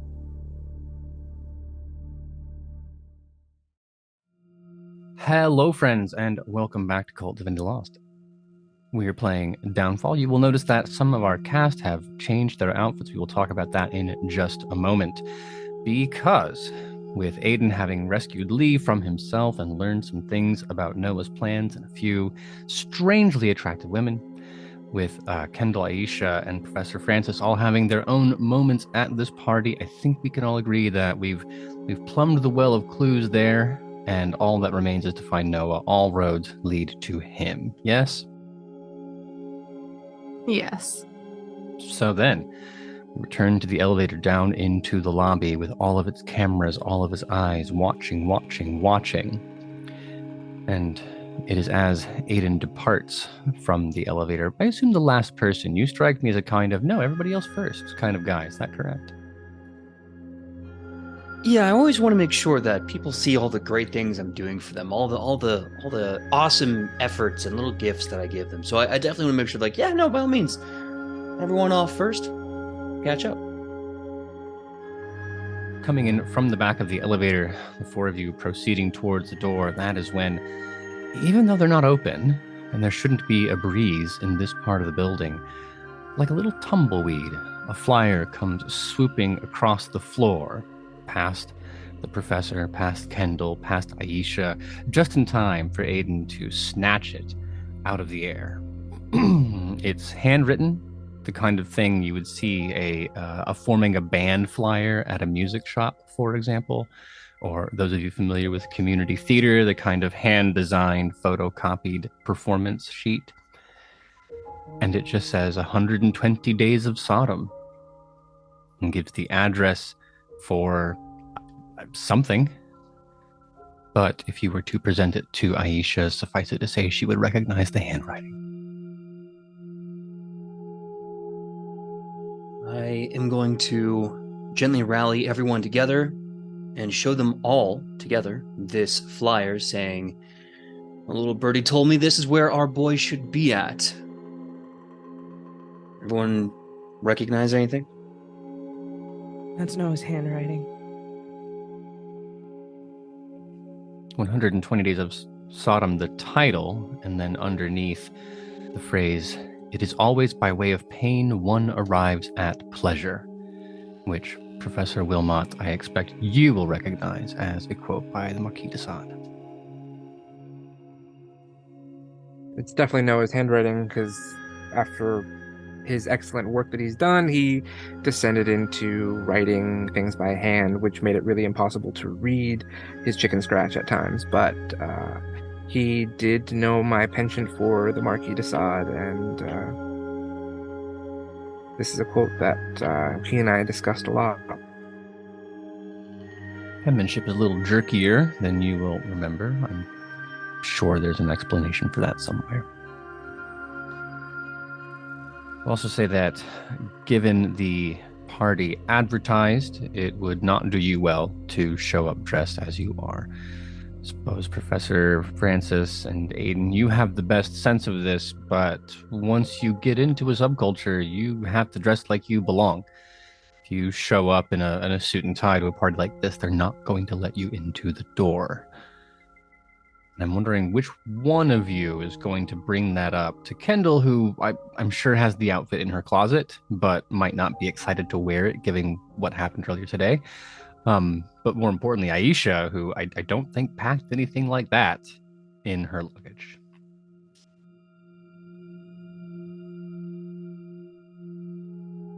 Who's going to jump on that proverbial hand? I think that I'm sure, of course, everyone understands 100 Days of Sodom. I'm sure they've all watched the movie. Who hasn't? I mean, it's a really exciting film. But we're not really dressed for a themed party like this, I think, everyone. I know that time is of the essence, but why don't we take a couple hours and go shopping for something that's more appropriate? I don't know if we have the time to go shopping for a few hours before we then go get dressed and get even more prettified to go to this party. I think we should probably just raid some... days. It's 120 days. I mean, it's going to be a long party, obviously. So we can take some time, and we can go and at least show up on if we're going to... Hopefully Noah's going to be there. We want to look our best for him. Okay. If you want to go shopping with the professor, go ahead. Be my guest. I'm going to go home and get changed, and I'm going to get there ASAP. Your all's choice. You can make whatever choice you want. We should probably all go together. God forbid you show up first and then just disappear into the halls, the rooms. It doesn't make sense to just all show up and then just get inside and hope that we can all find each other. I understand that I am probably the outlier here. It's not my scene. I've got basic black in my suitcase. It sounds like I just need accessories. I can help out with that. Sure. Thanks, Kendall. Yeah. Sure. Great, that's so thoughtful of you to have that already for her. Perfect, we don't have to go shopping now. Indeed, like you said, this is perfect. We can, use our time better and hopefully to find Noah in one piece and, before 120 days of Sodom becomes 200 days of Gomorrah. Sequel leaves something to be desired after the original. Well, I'm going to go off on a limb and say that nobody brought their outfits with them, and that we will have to transit back to our respective houses. Is that correct? Yeah. I mean, as close as Big John's is, would kind of rather just go back to the apartment. Mm-hmm. Well, we can do that. As I understand it, though, the housing situation is such that you all live in different parts of the city. You can't exactly ride share and have one person dragging you up and then down and then east and then west across the various boroughs of New York.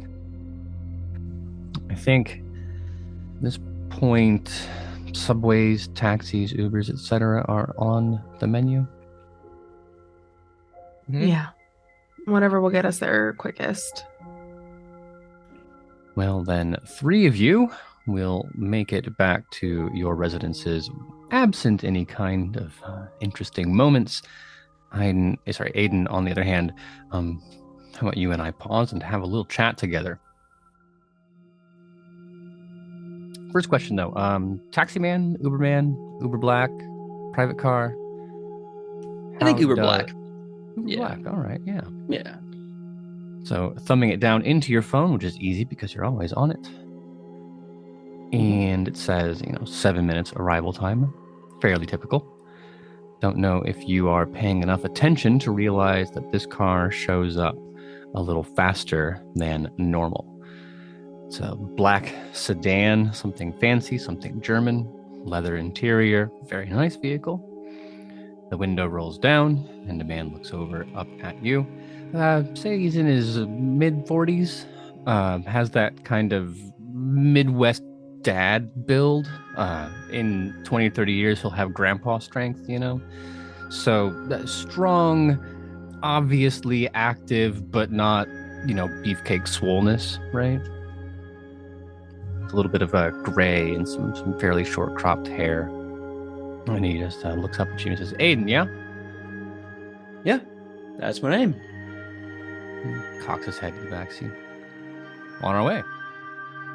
Open the door, I sit down, buckle up, and just start getting on my phone right away.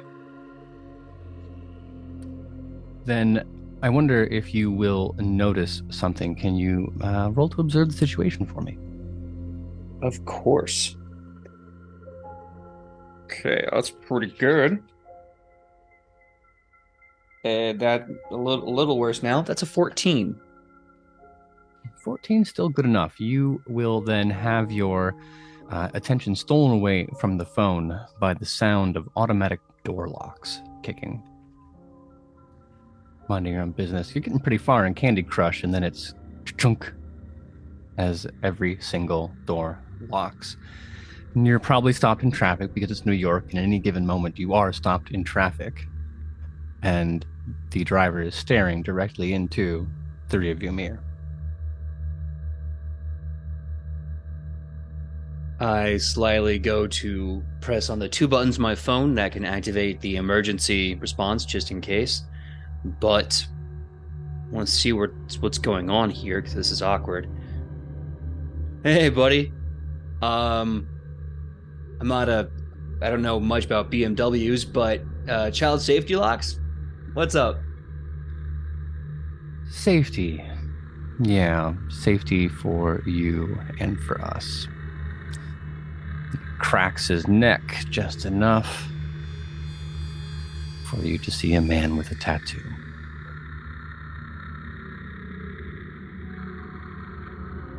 I let go of the 2 buttons so I don't activate the security. I drop my phone, I should say. Sorry about that. I put my phone on the couch or the seat next to me. Okay.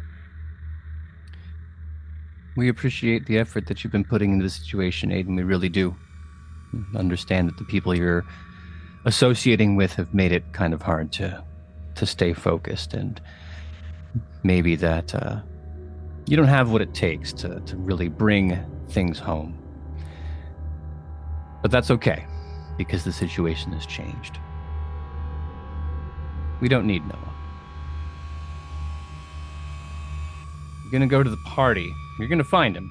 You're going to find him in, let's say, a pretty interesting situation. No matter what happens to him, you'll leave him there. You're going to bring us the baby. I'm going to bring you the baby. What, like an actual child, or like a puppy, or like a fucking Muppet? What are you talking about? Yeah, I know, a baby, Aiden. There's a child, rather, and he looks down at his watch. There will be a child fairly soon. Whoa, okay. Look, I don't know what you've heard about me. I'm not exactly a doctor. I can't deliver a child. All right, look, I can do a lot of amazing things, but I'm not really about bringing life into this world. I wouldn't worry about it too much. This situation is a bit bigger than I think your mind is willing to accept right now. You've been seeing strange things, meeting some strange people, maybe having dreams that you don't normally have, Aiden. Getting the sense that maybe the world is bigger than you've been led to believe so far, or there's parts of it that have been hidden from you. What do you know about any of that? I think it's better that we not talk about it. In this line of work, asking questions is how you arrive at catastrophe. But you don't want to take my word for it, that's fine. I'm going to ask you straight up. Having seen what you've seen so far, are you sure you want to know more? Those places you really want to go? Or maybe do you think it's better for yourself, for the life that you want to lead when this is all over, to just not know, trust us, and get on with your life when it's over?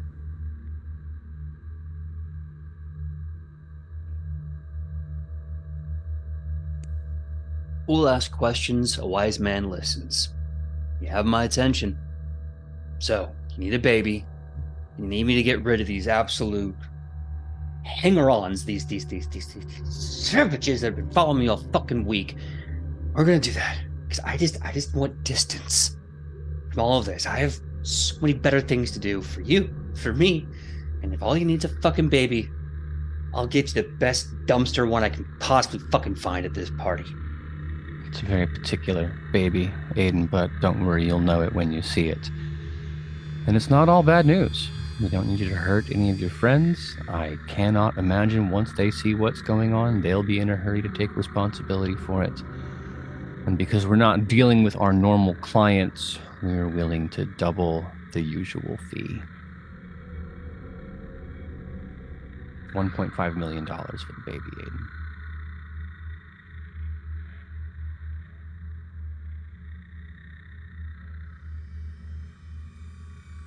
$1.5 million, untraceable as always, for the baby, distance on this entire project, entire problem, and then we don't talk for what, a couple months?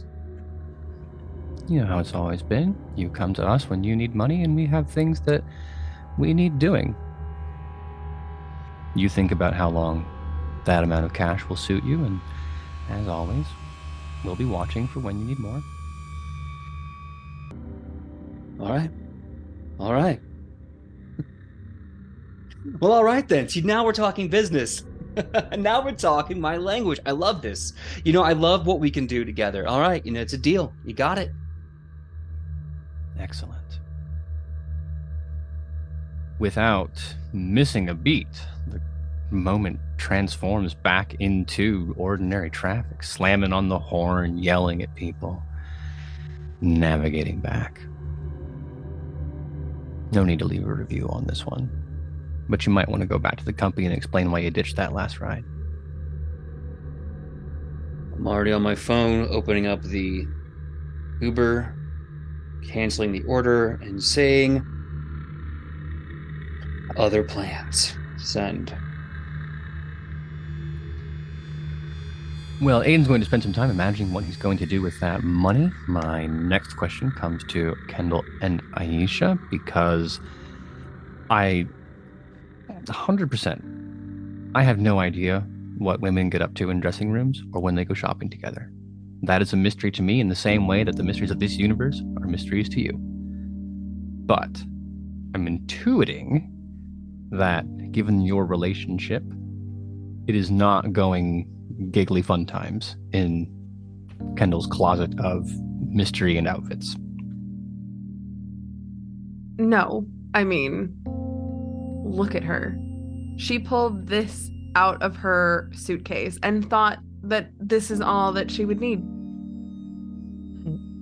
I mean, some of us don't go tromping around with our tits out all the time, so. Oh, well, sweetie, you know. You gotta flaunt what you got. I understand you don't have much to work with, but that's okay. No shame here. It's fine. It's fine. It's fine. We'll doll you up a little bit, but you gotta lose this. Like, you can have it open and like be a little flirty with it, but like this whole like up to the neck matron look, it's not really gonna fly. Do you need a dress? Do you have something you can just pull down and hike up at the same time? I have a dress. I told you. I just need fucking accessories. Okay. All right. Okay. Hold on. Let me see if I can find it. Because, last time I knew where everything in this apartment was. And then this happened. But it was in a little box under the bed. So give me just a second, and I'm gonna go and find the little black. It's actually like a little zip up thing, and inside there's just all manner of different accessories and toys and things. And something tells me she won't want to wear any cuffs or anything, which is fine. But I do think it's a little funny. I grab a really cute red harness for myself. And maybe it's a little shitty of me. I admit that fully. But I grab the other harness that I have readily available. And it just so happens to be a pentagram harness. And again, maybe it's a little shitty. Maybe. But I also find it kind of funny. So I will hand it to her and say, here you go. If you need help, let me know. There's a lot of straps. It gets a little confusing. But we'll make sure you look great. I promise. Sure. Thanks. Yeah, absolutely. Fair to say that Aisha's not going to do this change in front of Kendall, right? Absolutely fucking not. I will take the dress that I brought along and trot off into the bathroom. And it's shitty of me, I know. It's not that I have a problem with folks who do not have the same level of modesty. Like I said, it's just not my thing. But it's totally fine. I don't dress like that either. I mean, who can judge you? The dress is rather short, though. I think they call it like a bodycon dress. I'm nodding like I know what you're talking about, and everyone else is nodding because they do know what you're talking about, but I'll Google it later. It is very tight and very short, and it takes a little bit to get into the harness, but I get into the damn harness. Yeah, it's the on the way part that I think is going to attract your attention. I expect that the conversation you've had with Kendall has put you in a pretty foul mood, but it's rarely the case that the anger bubbles up in you so literally. It's because it's contoured, right? You said it's a tight bit of material, which is why it calls specific attention to the way that you feel like a bloating, a pushing just below your rib cage, but above your pelvis. And then this cramping sensation, but it's more like like rolling. You can imagine a wave of this tension and pain that starts at your belly button and kind of radiates upwards. And you reach down to maybe just rub at something, or you bend a little bit, which is when you feel the joints in your hips just carrying this weight, and how awkwardly your body is sitting. Because I mean, I don't know that you've ever been really aware of how wide your hips are, but there's something pushing at them. You can kind of notice, not with particular speed, but definitely observable. Like in the kinesthetic sense of your body, you can feel your skeleton like arranging itself, shifting, as if to accommodate something. And when that bolt of realization hits you, that is when the wave of nausea comes crashing in. If you were to put the symptoms into Google, well, two things would happen. One, you would end up on an article for morning sickness, and two, you would start getting unsolicited marketing emails for cribs, diapers, baby formula, etc.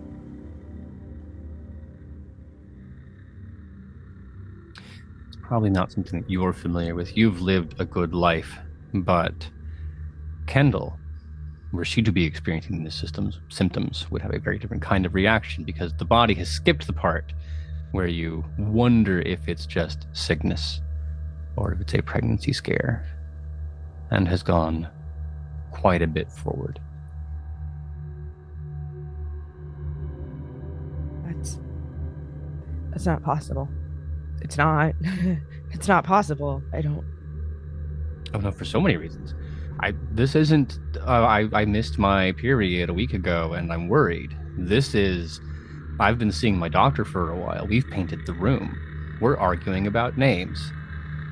Someone said Aiden. That's a douchebag name. I don't want my kid called Aiden.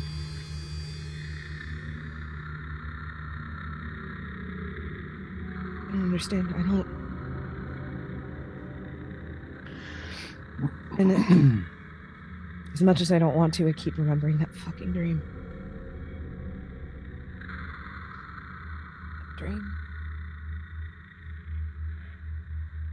Kendall, Aisha's been there for a while. Go up. Hey, Aisha. Like I said, the straps are really complicated. There's like, 13 of them or something. Do you need help? I can help you. Aisha? Oh, no. I'm fine. Sorry.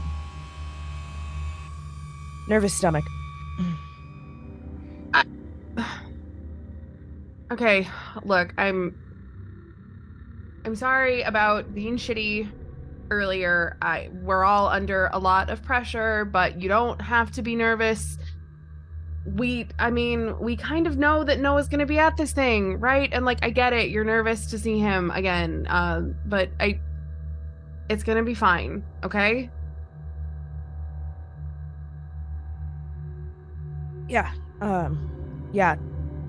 2 seconds, Kendall, promise. I'm almost done. Okay. All right.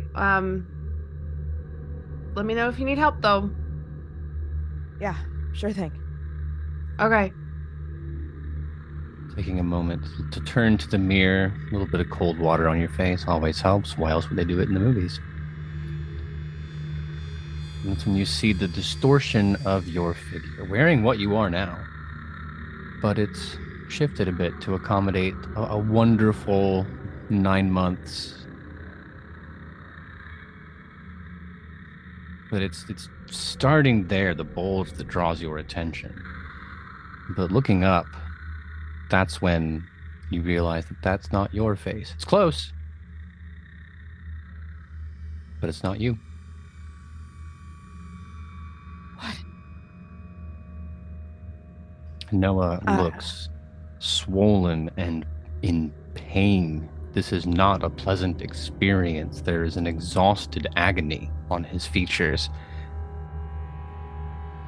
And you can see like a claw shape. It's a hand, but there aren't enough fingers that stretches against the fabric from the inside. You feel the flush of the heat coming up into your chest, radiating up through your heart. You can feel the heartbeat like in your gums. There's like a acute sense of something alive. And right at the moment you make eye contact with your twin in this mirror, the illusion snaps. And you're fine. Your heart's still racing, but the pain, the ache, the swollen sensations all gone. Even the nausea's passed. It's just you staring into the mirror, looking at the way you look in this new outfit.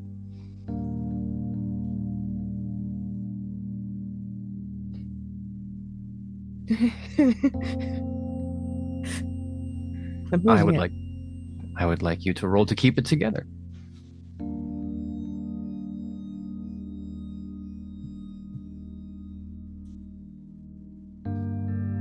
It's always easy for me when I'm waiting to make a GM call and someone's like, oh my God, no, this is messed up. And I'm like, okay, good, you understand. That's why we're getting the dice out. Excellent. We're all on the same page.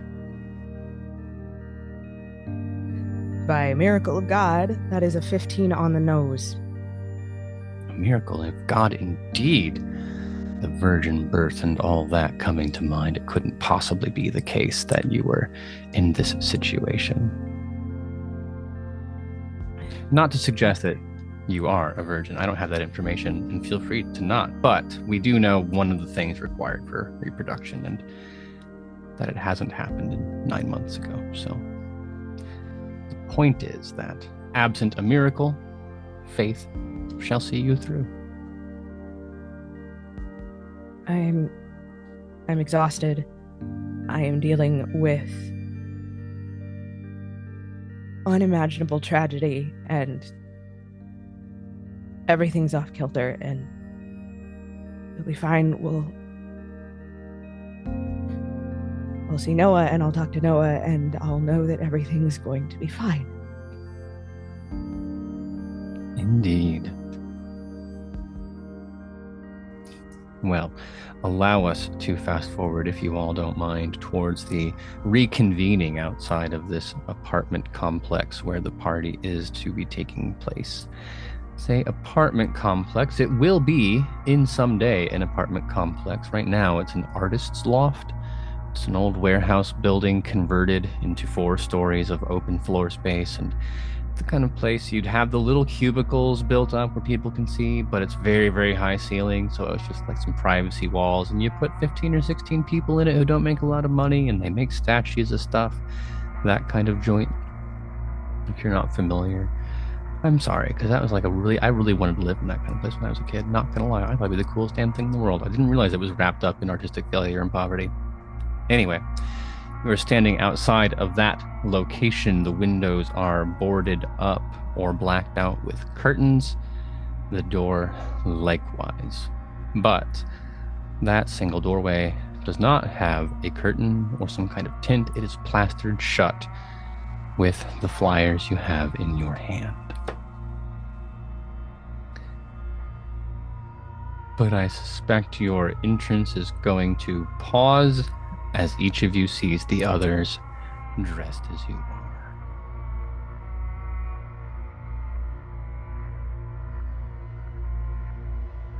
Aiden, your shoulders are showing. I don't think I've ever seen you without your look.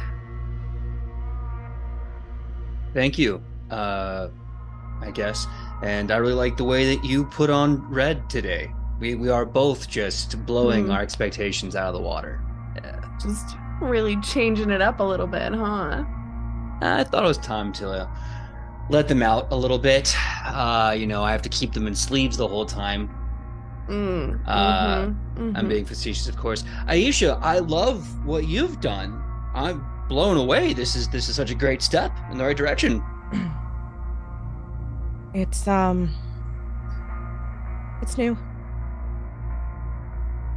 It looks pretty damn amazing, if I do say so myself. But it's my harness, so that's, that helps.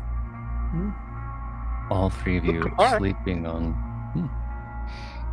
Oh yeah. No, there is a moment where I feel like I made a choice to wear the cuffs, right? It was an accessory because I was like, yes, of course. No, like this totally makes sense. I was not expecting Noah's favorite professor to show up with a ball gag around his neck. And I'm going to be quite honest with you, Game Master. I don't know how to respond to that. Aside from not responding to it.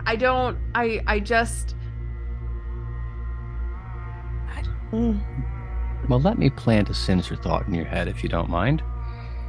Because you read things in that journal that were quite surprising, that you don't recall ever coming up in your relationship with Noah.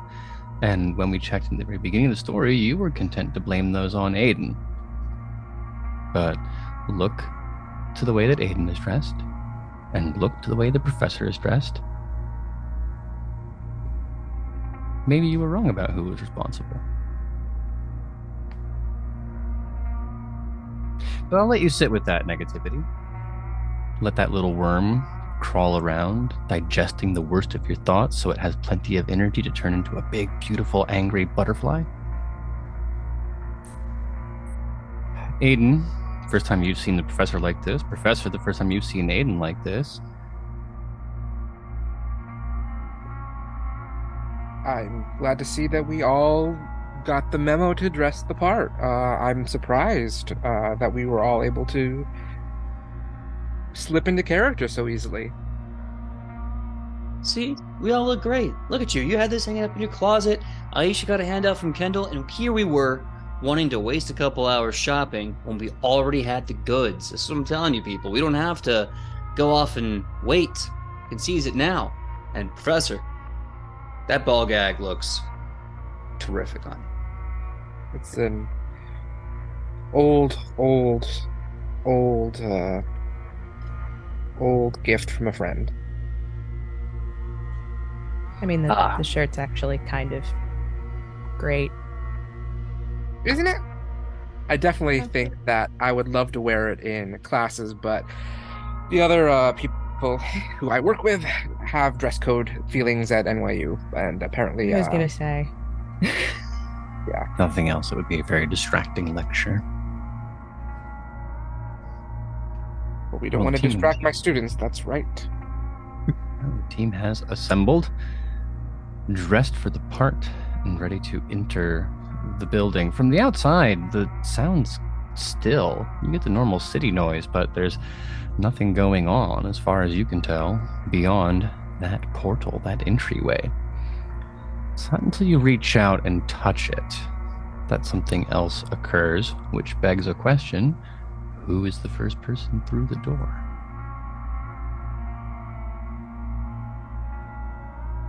Motivated, no doubt, Aisha, by your desire to find your brother. Let Aiden have his parties, let Kendall have whatever she's after. Francis will certainly follow, but you have the closest connection by far, right? Yeah. When you place your hand onto the little push bar, that is when you hear it ringing from in front of you, but also around you, like a movie theater soundtrack rumbling up from beneath the seats. It's the sound of music and thumping of feet.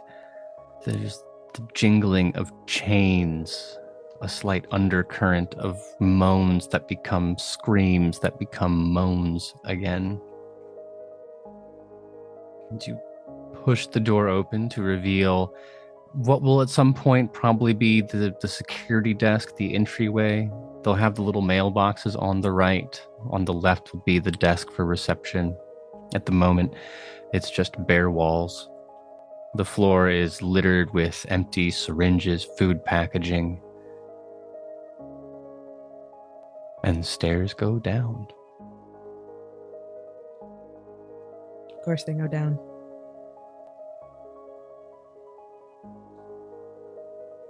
I think there's a moment where I do look back at the others, and there is fear. A lot of fear and trepidation.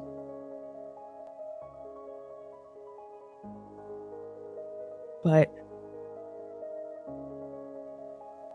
I keep thinking about that dream and what Noah said, and maybe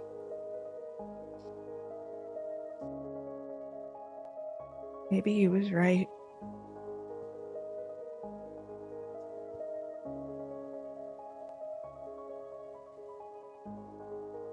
Maybe it's time to start letting go.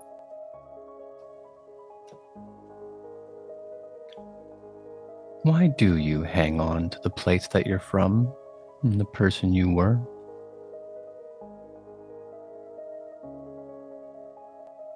It's safe.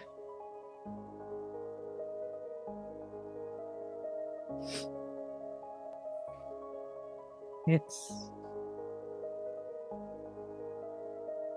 home.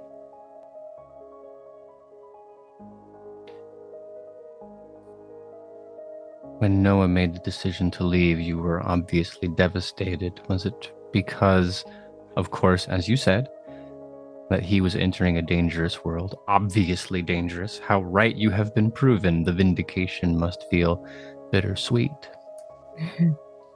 Or was there perhaps a lingering touch of jealousy that only one of you was brave enough to step out of the nest and find out what the rest of the world has, that you chose safety but also stagnation,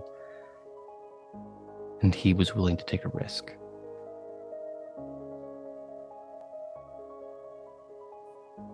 I know what people say about me. I know that they call me frigid and cold and stuck up, but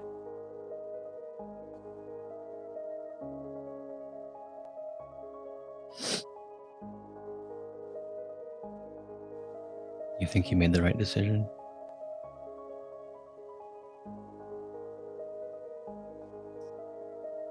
staying, I'm coming here. Dealer's choice. I imagine that a conscience full of conflicting information, one of those leapt directly to mind. You made the decision subconsciously.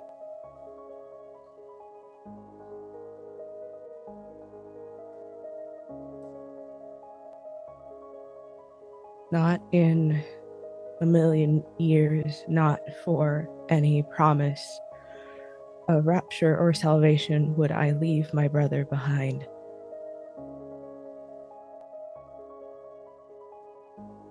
Despite all the consequences.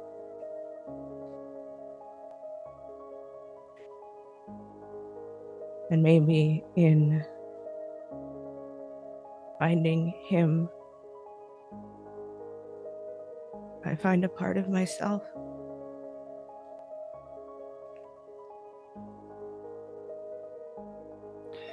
Well, let those thoughts guide you as you descend the stairs.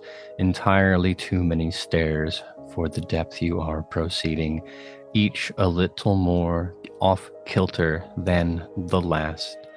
At first, perfectly normal, horizontal, bare concrete, and then the concrete starts to blacken, and each individual step bends at a strange angle.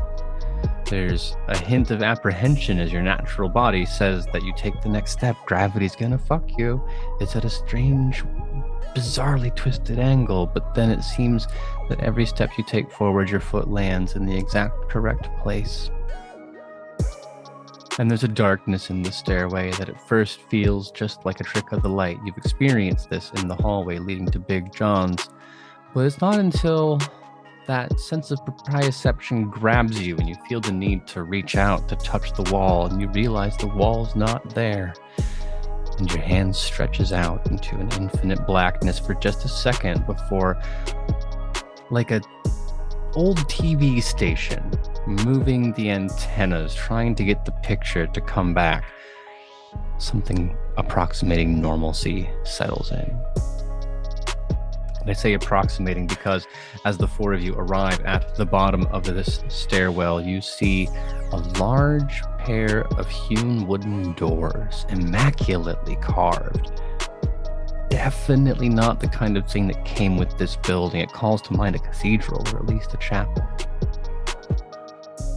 And standing in front of it is a gentleman with a full leather hood, his eyes visible, holes for the nose, none for the mouth, rivets in all the places that you would expect rivets.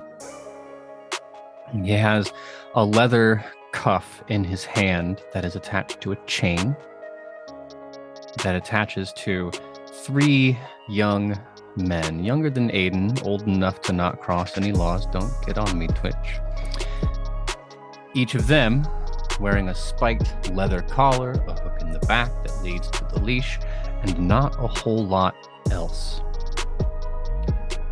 And as they hear you, the 4 of you, find that landing, their attention turns to you.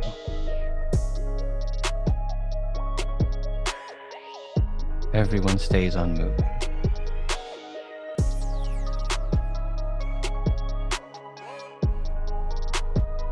I look at Aiden, because this is not, this is more his scene than any of ours. I kind of gesture towards the figures. I see this from Kendall, and I kind of take a big, deep breath in, realize it's now my time to lead this operation. I pull out the flyer, unfold it, show it, and just say, "Hi, we're here for the party," the usual. By the way, I've been trying to contact a buddy of mine. I'm sure he's been indisposed for a while. Have you seen Noah anywhere? Everyone is quiet. Neither man nor beast moves, speaks. It's not even entirely clear they regard you. They're staring in your direction, but you don't get the eye contact feeling. There's an emptiness there. Something a little uncanny.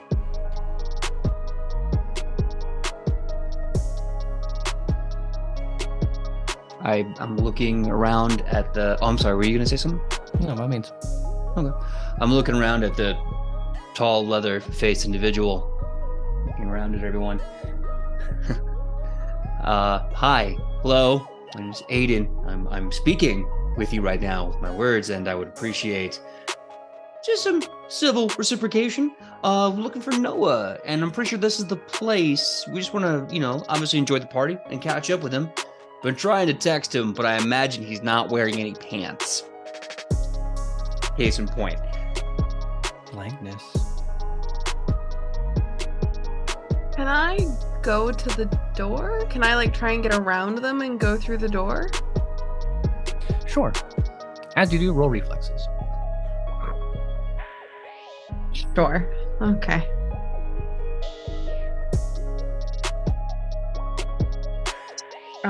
That is 14. Very well. You take that first step forward, and it is like crossing a threshold. It is immediate, like an effects transition that is just, it's too short. One moment you're watching this, I assume the Dom and his triplets sitting in front of the door. You take one step forward and he drops the leash. And this thing charges at you. I say this thing because it is a 3-headed beast. Human shoulders, but not 3 individual humans this point. They come up off their knees charging at you, but you notice that the wrists and the ankles, they don't bend the way that the humans would. The legs are furrier. It blurs between this thing you understand and this thing you don't.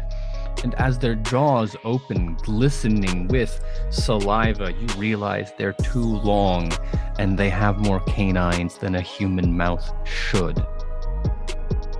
And it isn't until with your 14 that you lurch backwards, stumbling, that you see the three-headed dog jumping forward, lurching onto you.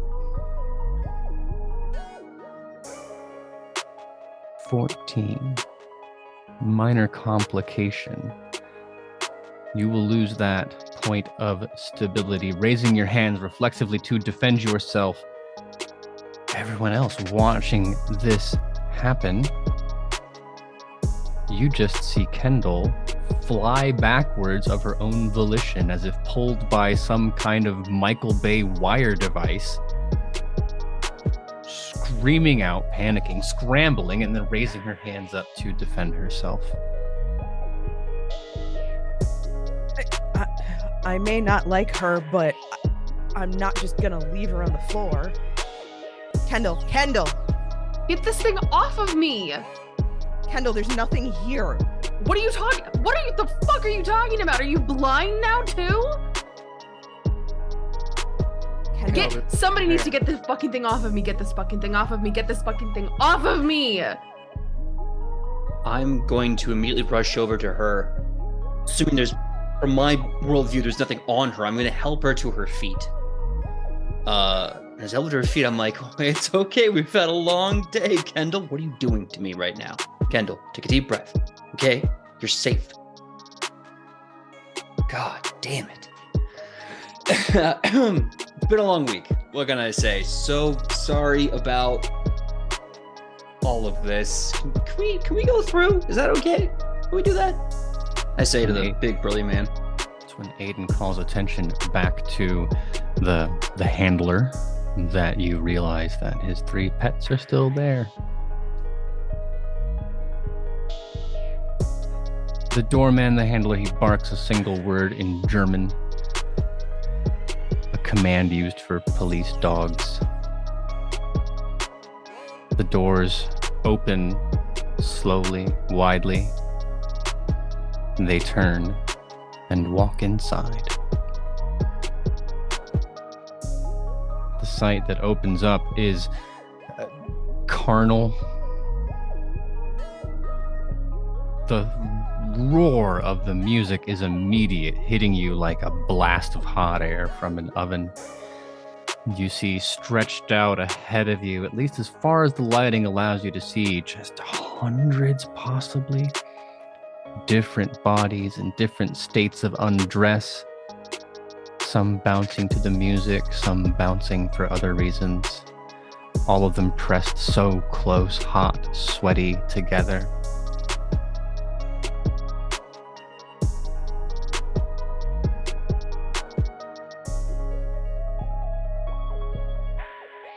Okay. Well, now we are here. Welcome to the 100 days of Sodom. Got a little bit of an embarrassing moment, but hey, we can recover. I always do. So why don't we just go have fun? And, they say divide and conquer. So I'm going to go find her boy. You all have a great time doing, stuff. And then we'll reconvene later. All right. And I proceed to take out my phone and start texting in vain into the universe, hoping I can manifest a Noah at this party. I imagine the lack of any cell phone signal will make that difficult. And it is probably when you look down at the phone to text your buddy, you notice it's not going through, you look up, maybe left to Kendall or right to Francis, and that is when the doors slam behind you.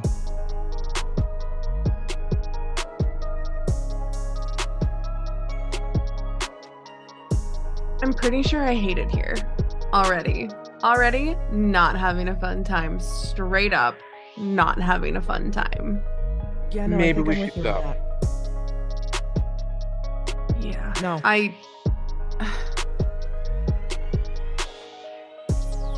Look, we know he's here. All right, and we know that this is probably the last chance we're going to get to see him. This is the safest bet. So if we can find Noah now, we can. Oh, hold on. What do you mean last chance we'll get to see him? I'm sorry. Okay, so let's just assume this party actually lasts for 100 days. What do we think is going to be left after 100 days are done of this guy having his Sodom and Gomorrah? What, assuming he's not dead somewhere, if this place is giving us the heebie-jeebies, what do you think it's actually doing? If he's been here for 100 days, if he's been here for 1 day, then that means we need to get him out of here before he loses himself to this, according to And I don't others. know why you're still running your fucking mouth, Aiden, and I'm gonna start looking for my brother. Finally, someone who speaks sense, Kendall, and I proceed to walk after her. Following Aisha into the sea of bodies. At least as far as you can tell, there's nowhere else to go. It's kind of a sea of bodies in every direction, which is strange because there was a door there just a second ago.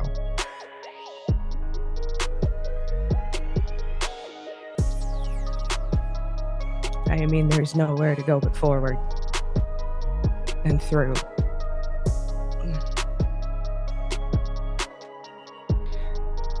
Navigation might prove difficult in a room with no defining features. You know that there are bodies behind you where there used to be a door. You know there are bodies in front of you to the left and to the right. And the only aid you have, like a beacon sitting up front of the room, a big old lighthouse, is the DJ booth. All the lights and smoke and pyrotechnics thumping from there. But it is as you inch forward, because inch you must, through so many different sweaty, ecstatic bodies. They don't make room for you in the way a normal crowd would. They are too much enthralled to this place and the things that it is. But as you proceed, it's strange how a hand, Professor Francis, reaches out to grab you. And at first, it seems just like someone who is a bit off their feet, right? Or calling you over to dance. You've been to these clubs, and normally there's a bit more politeness about initiating physical contact without permission, but it's not unheard of. And your attention turns to perhaps review the person propositioning you for a few minutes on the dance floor, and you see their face. And you see the pain and the horror in it. Someone who is lost and eyes red from crying, and then their body being swallowed back up into this thing, pulled away as one hand out reaches for you and you cannot help them. Or Aiden, as you take a step forward and the crowd splits just enough for this idealized platonic beauty. If I reached just behind your eyeball and plucked out that one brain cell that has everything you like in it, he or she steps into your way and is already unbuttoning the top bit of her harness as she steps forward and pushes her body against yours and says, "Do you have time for me?" Kendall, there's a different kind of energy in the room if you've ever wondered what it feels like to be famous and have your own little red carpet moment. There is no one who is so gauche, we'll say, to call it out directly, but you can recognize that knowing look in their eyes, like that person you know from high school, and there's a moment where you're like, is that who? Yeah, I remember you. Followed up by a host of people who know what you're into and begin to dance solicit as if they might have a chance.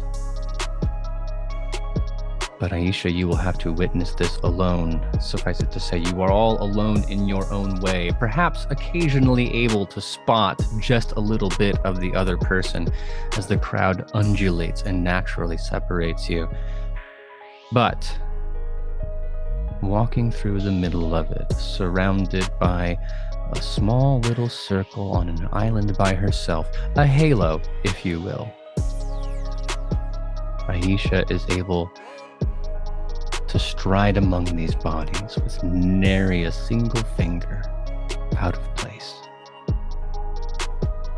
Wherever you want to go, this place will let you go there.